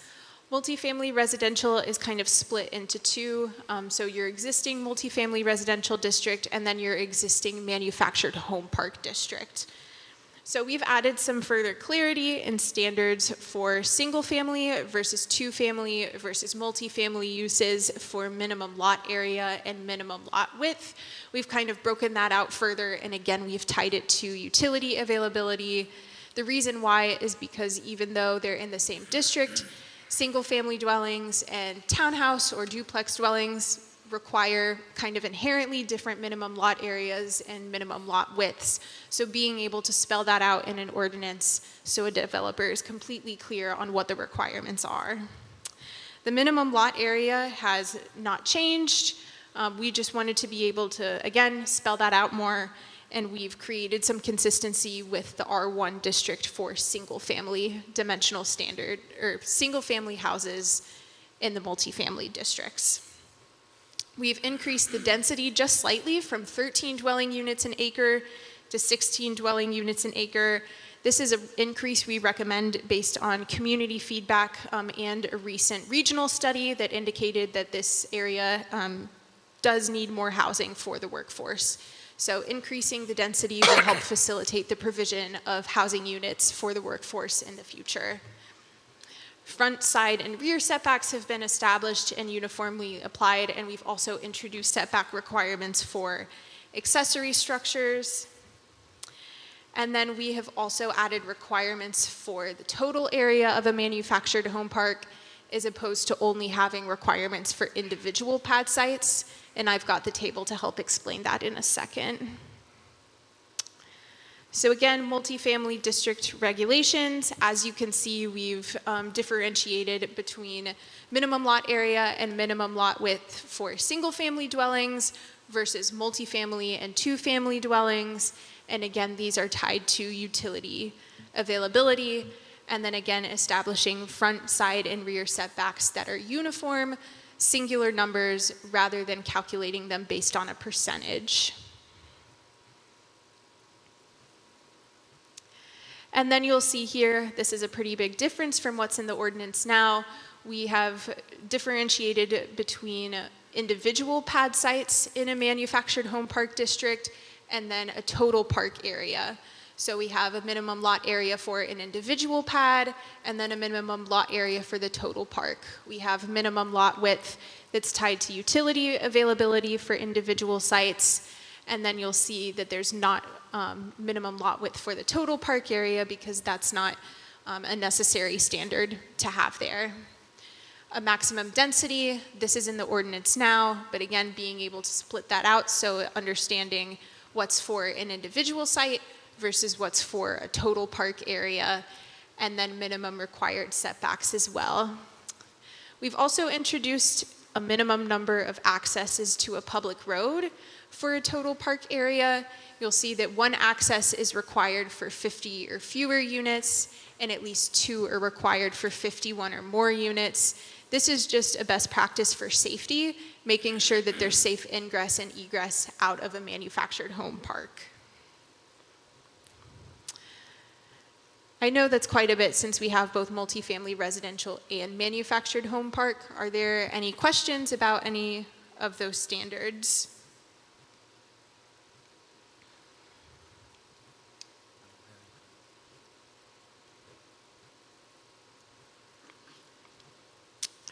Division 6 addresses dimensional standards for commercial districts.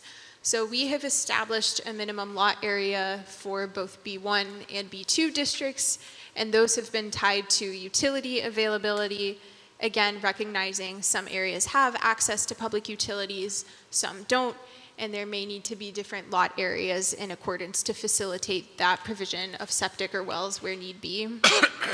We've also introduced minimum road frontage requirements. These tie closely to minimum lot area. In commercial districts, there's also greater concern for the distance between entrances, since many of those are on arterials or more heavily trafficked corridors in the county, and there are safety and traffic and congestion concerns there. So wanting to be mindful of that, adding in minimum road frontage requirements. And then we've also introduced side and rear setbacks for commercial properties, but those setbacks only apply if a property is adjacent to an agriculture, a residential, or a conservation district. So in the spirit of being business friendly, commercial properties don't necessarily need to be set back as far from each other. They don't have the same type of adverse impacts on each other that they may on an agricultural use or a residential use. Commercial properties and commercial uses are also not going to have the same type of adverse impacts on industrial. So making sure that protection is there between commercial and agriculture, or commercial and residential, but allowing kind of the clustering, so to speak, of commercial uses and industrial uses. So you'll see where it says minimum required setbacks, there are uniform front setbacks, but then side and rear setback standards are kind of broken out depending on whether a property is adjacent to a commercial or an industrial district, or whether they're adjacent to another zoning district. Are there any questions about commercial district standards? I have a question. How about the maximum height here? I mean, we had a motel or something, it could very well be higher than 60 feet. I believe, I'm sorry, I couldn't hear you very well. Was your question about hotels being higher than 60 Well, feet? you got the maximum structural height here at 60 feet. I mean, I could see a motel or something like that being taller than 60 feet. I think Rebecca has the ordinance on her computer. She can pull up and mention if that's been a significant change for what there is now. I don't have it right in front of me. If you all feel that that height needs to be increased, we can also discuss increasing that to 70 feet or another number if you all feel that that's a change you'd like to see. Our current ordinance is 60 feet for the maximum height. Now, that's something that I don't know that you would allow by right, but you could add language under special use permits Right. that that height could be increased with a special use permit, and that would give some oversight by staff, Planning Commission, and the Board of Zoning Appeals to weigh in on whether or not that height is appropriate for that use and within that location. I think we've done that on some industrial sites for fire. Yeah, that's For fine. instance, I just- yes, I like just don't wanna be Stand River restricted to Plastics, that- yeah. To that height. Yep. Something come, Yes. So you don't ever we can know. add the language Yeah. in, correct? Correct. That's That's what we fine. need. Yep. In the use matrix article, it'll basically be a table, and it will go use by use, and it will say where it's allowed by right, where it is only permissible through a special use permit, and then use standards will give some further description as to maybe you allow a hotel under 60 feet by right in a B1 district, but anything over that you can apply for a special use permit. And so that will be spelled out in subsequent articles of the ordinance. I'll just add too that if you want to increase the height, we could add something in this table. Some localities, if they're going to increase the height, they want an increased setback as well because they don't want it kind of looming over the street or looming over another property. So we could propose language like that in this table if that's something you're interested in, that you can increase, you know, in height 5 feet for every 2 feet that you increase your setback or something like that if you want to. And then you could have, you know, a second limit to say you can't go over, you know, 80 feet or, you know, something like that if you want to do that. What are your thoughts about that? Board's pleasure, what do y'all think? It would not. It would be something more automatic. And we could put the language that you're talking about here in this table as well to say, you know, you could get a special exception for greater height by coming to you all. Emily, what's your thoughts? I'm fine. I mean, either way would be fine with staff. Okay. I agree that if you're going to increase the height, you need to increase setbacks as well. Yes.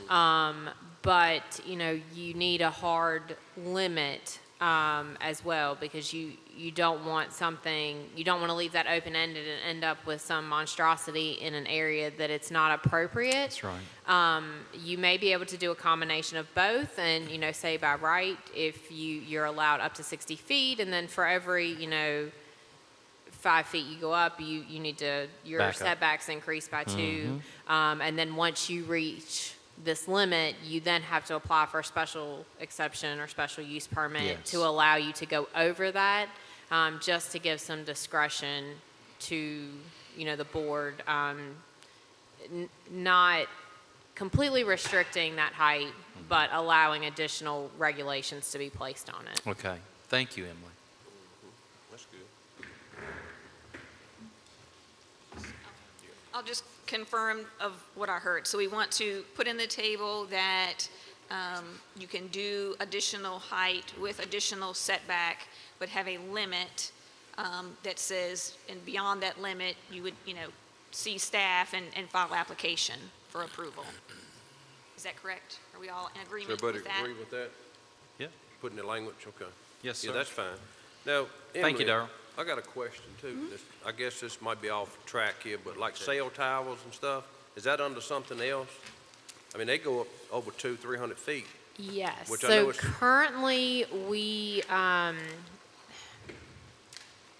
our ordinance exempts them Okay. from the height restrictions of that district. Now, they all require a special use permit, so they have to go before the Board of Zoning Appeals, and the Board of Zoning Appeals can set height restrictions through conditions for that special use permit.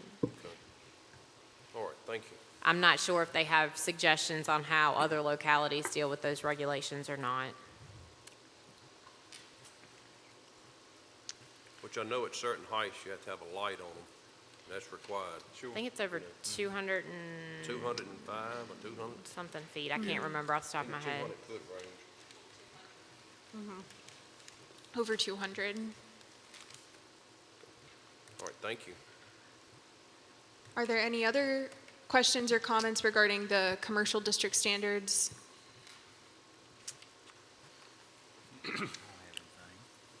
I do have one question for you all, and maybe you can speak to this. So our current the current side setback goes off of district boundaries. So you don't have a side setback unless you're adjacent to a residential district boundary. Our current rear setback goes off of the use, not the district. Is there a reason that you would choose, you're proposing district, is there a reason you choose district over use as opposed to how you apply those setbacks? I would say district because if the use were to expand or change, so let's say you have a building and you have one commercial use come in and then another commercial use comes in, then it's just easier to have uniformly applied setbacks to account for the fact that in the future it might expand or change in a way that it's having different impacts on the properties around it, whether that's through noise or light or the amount of cars coming in and out. It just gives a more blanket application rather than going use by use. I don't know if Rebecca would have anything to add to that as well. Yeah, Caroline said it perfectly. The only thing I'll add there is we will have the use standards as well. So if there are particular uses that are more impactful, a little more sensitive, we can add additional setback to those particular uses. What was coming to mind is along 41, we have, most of that is zoned residential, this is just an example. However, a lot of it's zoned commercial, but a lot of the uses are still residential. So then you've got commercial development coming in there, and because it's commercial district to commercial district, currently there's no side setback, so you've got commercial properties or commercial development going right up adjacent to a residential use. And so that doesn't really help except in the rear currently, but I know that has caused some issues. Now that residential use is legal non-conforming at the time, so it can't ever be expanded, but it could, that commercial use could ultimately impact that residential use. And I would say in terms of that, if that area is zoned commercial, then the intent for that area is for it to be commercial. And so unfortunately, the people who are there as residential are, like you said, not conforming to what the design and the intent of that area is. Thank you. I just would like the board to understand, because Yes. we do have some areas like that, and I know we will start getting calls if that setback is changed.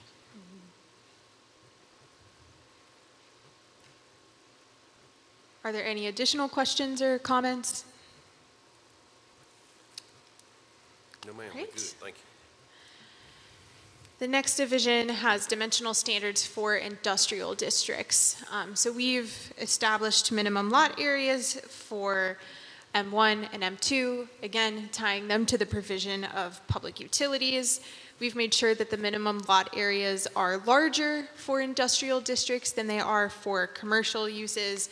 Again, just inherently industrial uses tend to take up a larger footprint, so making sure the minimum lot area and minimum road frontage requirements have been set accordingly. we have proposed to increase the front setback minimum to 50 feet for all structures. Again, we discussed this a few minutes ago, but if you have a very large industrial building, to make sure that it's not kind of looming on the street in front of it and having less of an impact on the traveling public than you would if it's set a little bit further back. We've also introduced side and rear setbacks for industrial properties adjacent to all other districts. So if you're in an industrial park or another industrial area where there are multiple industrial uses together, they wouldn't need to adhere to those setbacks. But if you have an industrial district and then a B1 district surrounding it, you would need to adhere to those setbacks. Again, just to be sure that you're limiting adverse impacts on those uses, because industrial uses typically tend to have more of those than do other uses. And I'll go back to the table. With regard to structure height, we've made sure that has stayed the same. So the maximum height for principal structures and accessory structures is 80 feet, but we've also retained the ordinance provision that says it can be increased to 120 feet if you are in a recognized industrial park. So making that accommodation, having some flexibility in side and rear setbacks if you're adjacent to other industrial uses or in an industrial park. Again, having that some flexibility to allow for that clustering and to be business friendly in that regard. Are there any questions regarding industrial district standards? Any questions? Okay, thank you. No, Okay. I'm good. I'm sorry. Oh, okay, that's okay. Just wanted to be sure that you had you were able to ask your question if Sure. you had it. Thank you. Division 8 is for plan development dimensional standards, and you will see that there have been quite a few changes to this district, primarily within the text, and this is, that's been driven by some staff concerns that it's difficult to ensure quality applications based on the way the ordinance is currently written. It's unclear as to what is required from an applicant. It's unclear as to what happens if they'd like to amend their site plan or their concept plan. And so we have introduced some text, cleaned up the language, and we've added some items to make sure that the county is receiving quality applications for this type of development. The only significant change to dimensional standards is the introduction of side and rear setback standards within the RPD district, and again, this is just consistent with what's been introduced in other districts as well. So the new text kind of covers a few different things.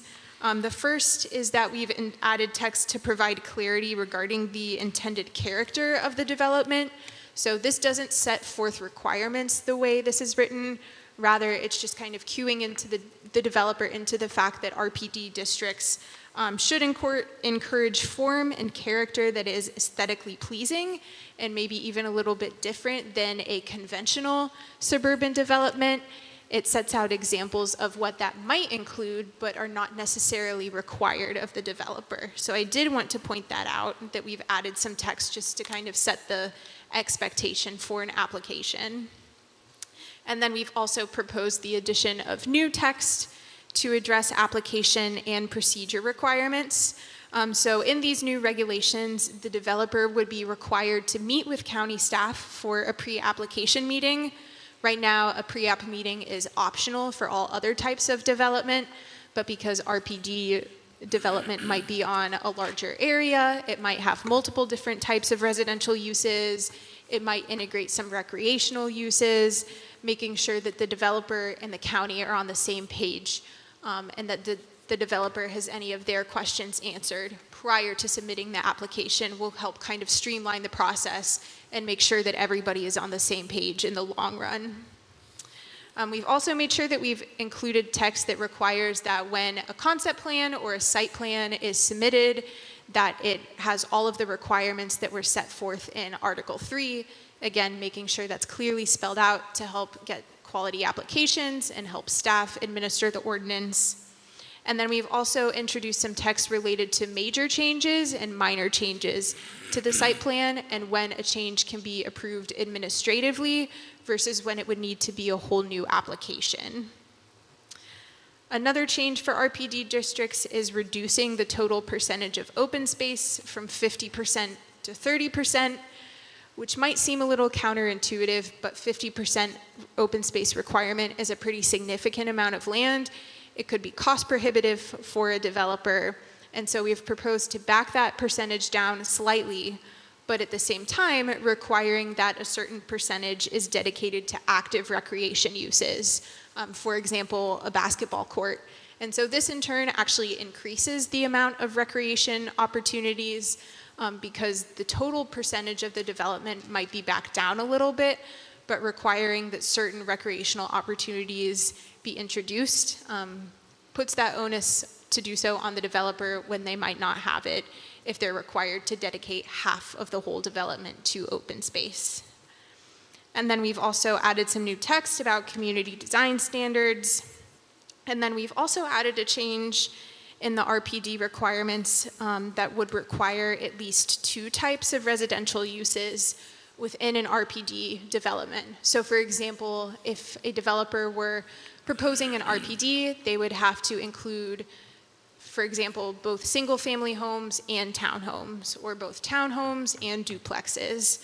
And the reason for that, it's just, again, in response to staff and community concerns regarding the provision of housing in the area. And I'll also say that it's a best practice that many Virginia localities, even some of the more rural ones, do have in their RPD standards, again, to help facilitate the provision of housing. You have some additional standards for RPD development anyways, so it kind of guides some more high quality, not unconventional in a bad way, but just different in the fact that you might be providing some more recreational opportunities and services for the community that would not otherwise be there. Are there any questions related to any of the new standards for RPD districts, or any questions related to the changes associated with setbacks? Any questions? We good? All right. Again, that is what I just explained previously, some of the text changes to plan development in order to help staff administer the ordinance and make sure that everybody is on the same page with what is envisioned with that type of development. Are there any other questions regarding Article 4 and any of the primary district dimensional standards before we move on to Article 5? So Article 5 has the county's overlay zoning districts. The county has 3 of them: the Lake Surface Overlay District, the Floodplain Overlay District, and the Airport Overlay District. So similar to Article 4, we're not proposing to add any or take any away, but rather take a look at what's already there and strengthen it, revise it, make the ordinance more user-friendly if need be. And just as a reminder, overlay districts are different from the primary zoning districts because they overlay. So any requirements in these districts are in addition to what's already being required in the primary zoning district. Overlay zoning districts tend to cover areas that might be more environmentally sensitive, or there might be additional concerns for public safety. And so that's why there are some additional regulations that are stacking on top of what's already being required in the primary zoning district. So you'll see that the overlay zoning district, we've moved some items for readability and to streamline the content. We've included references to any other local, state, or federal regulations where need be, and that's just to reduce text and streamline the content to make it more user-friendly. And we've also introduced development and design standards in both the Airport Overlay District and the Lake Surface Overlay District. So this article has the least amount of major regulatory changes. Again, we've just tried to organize it, streamline it, make it as user-friendly as possible, since these regulations are in addition to what is already being required in a primary district. So the first overlay zoning district is the Lake Surface Overlay District. This applies to Smith Mountain Lake, Leesville Lake, and lakes greater than 100 acres. You'll note that the first major change in this district is under section 5-2-2. The current ordinance applies the Lake Surface Overlay District to any lake with 4 or more shoreline landowners. This is a little arbitrary, a little restrictive, so we've removed that requirement and saying that this district only applies to Smith Mountain Lake, Leesville Lake, and any lake greater than 100 acres for consistency. Section 5-2-3 is introducing development and design standards. In the most simple terms, all this section is really doing is just explicitly stating that if you're developing in a lake surface overlay, you have to be compliant with the community design standards in Article 8, and then again, whatever dimensional standards have been set forth in the underlying zoning district. So creating that clarity. And then you'll see section 5-2-4 houses all of the regulations for piers, docks, and boathouses. We've introduced some new regulations for boathouses. Really, all this is doing is making sure that boathouses are being constructed and used to be a boathouse, and they're not going to be a secondary dwelling unit. So, for example, we say that boathouses can't have septic hookups, they can't be used as living quarters, and that there can't be more than 3 freestanding piers, docks, and boathouses on one residential lot. Again, maintaining the character of the area, making sure you don't have people who are trying to conduct boathouses as an Airbnb, and also this also serves to limit land disturbance in a lakefront area, which is typically more environmentally sensitive and has some more strict requirements.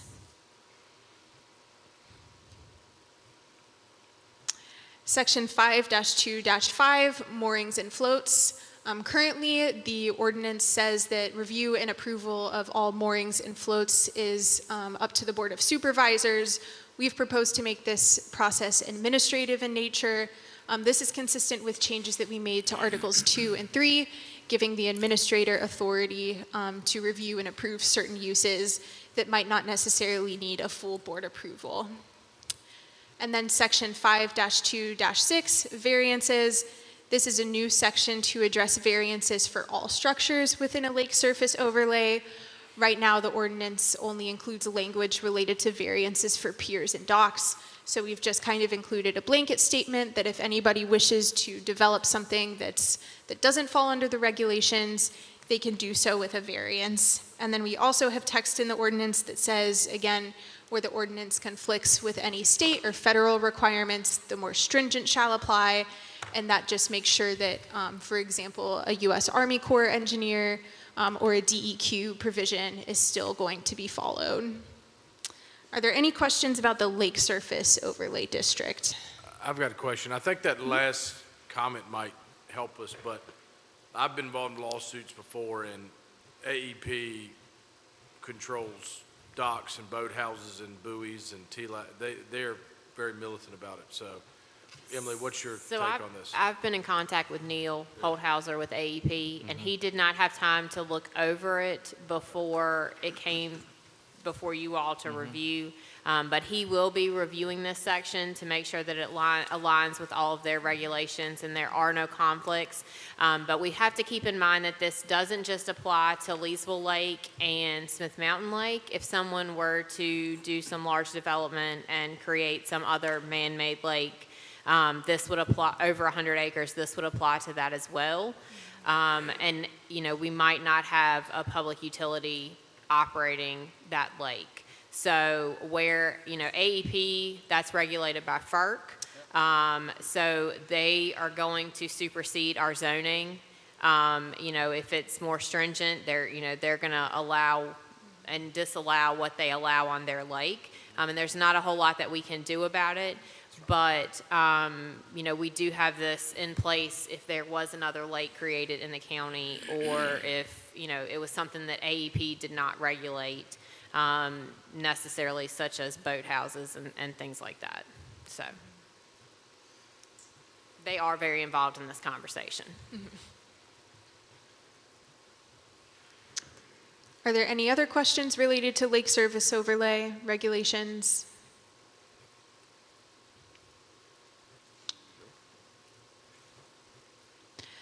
So the floodplain overlay district, you'll see that the only thing included in this section is a reference to Chapter 23 of the county code. That's because the county's floodplain regulations are currently here outside of the zoning ordinance. This is okay. It can continue to be governed outside of the zoning ordinance, but that explains why there's not text in this section. And then finally, the county has an airport overlay district. Section 5-4-3, general regulations. We've added a reference to federal regulations for airport safety zones. Again, airspace and airport safety zones.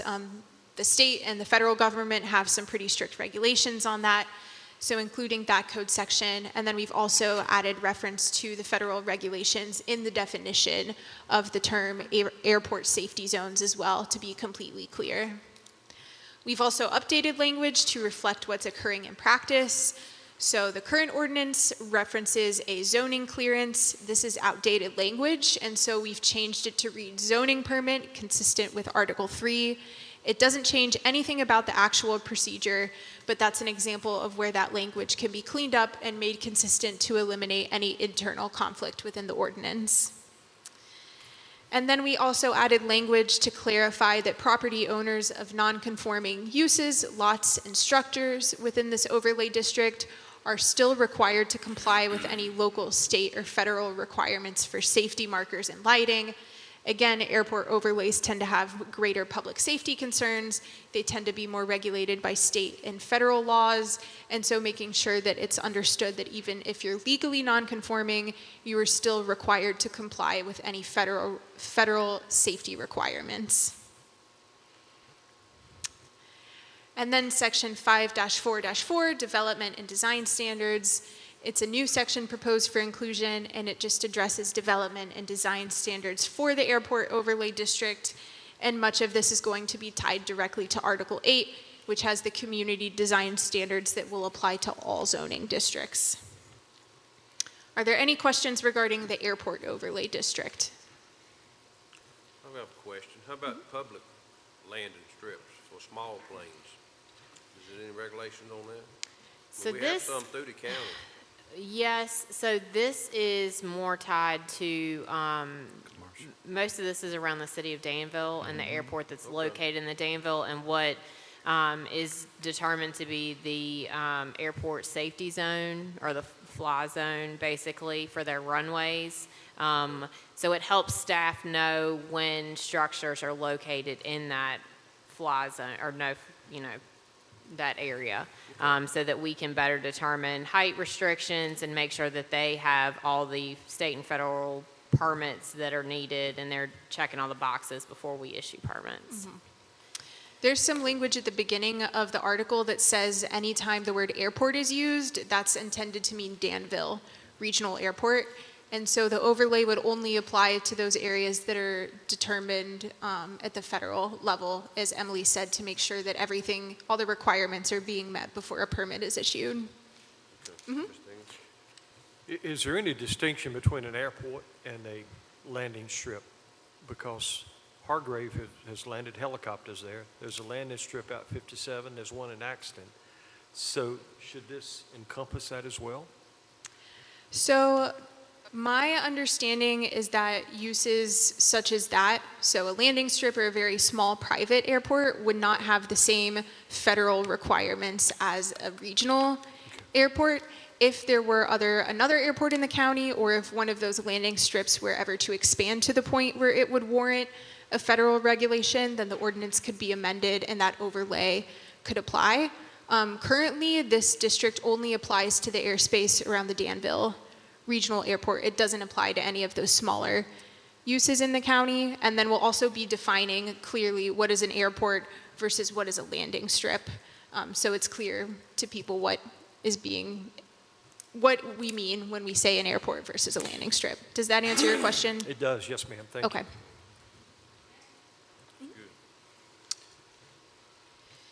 So because you have those other uses, is there a desire to include those uses in the use portion of the ordinance and have permissions, whether that's by right or by special permit, and maybe have standards related to those? Is that something that you all are interested in? What's the board think? As far as private landing strips, go ahead, Alan, I'm sorry. I wouldn't be in favor of over-regulating those small private entities. I just wouldn't be.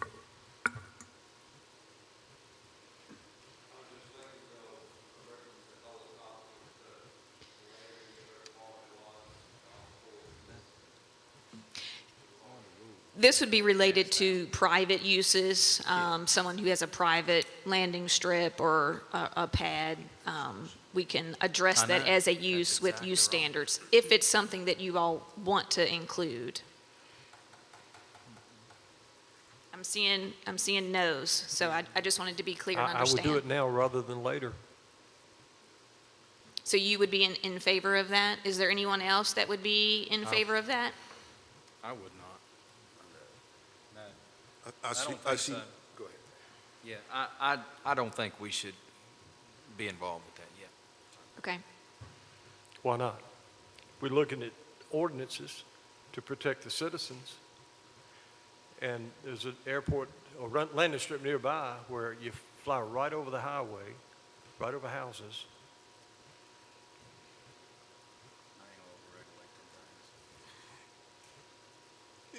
All right, thank you.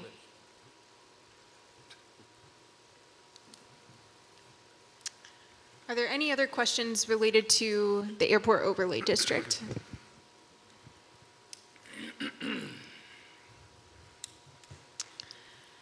The third item you'll see that was provided to you today was pertinent definitions. So these are terms from Articles 4 and 5 that will be identified and defined in the ordinance. You'll see that we've retained many of the existing definitions, maybe cleaned up the language where needed to make it clear, and then we've also added new definitions as well, just to be clear that where uses are or terms are mentioned in an article, they have a definition, and this helps the county to be able to enforce the ordinance. Are there any questions or comments regarding any of the terms or definitions?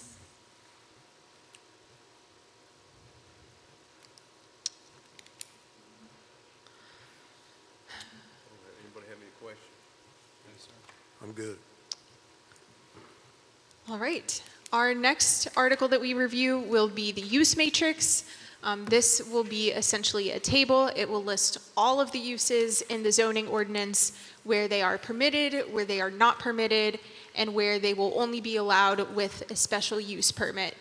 So that will be good to discuss. We'll have some new uses in there that might not be in the ordinance. We might be changing where some uses are permitted, and so we'll be able to talk about that during our next work session, and that will be on April 12th. If you think of any other questions or have any other revisions you would like to suggest, please feel free to email those to staff, and they can communicate that to us. Thank you very much for your comments and your questions today, and we'll look forward to hearing if there are any additional questions or comments, and otherwise we will see you again in April. Thank you very much. Thank you. Thank you for coming. Any more matters? Any? All right, not, the meeting is adjourned. Thank you, Mr. Dalton. Yes, sir. Hey, sir, good stuff. Yes, sir. All right, I guess we better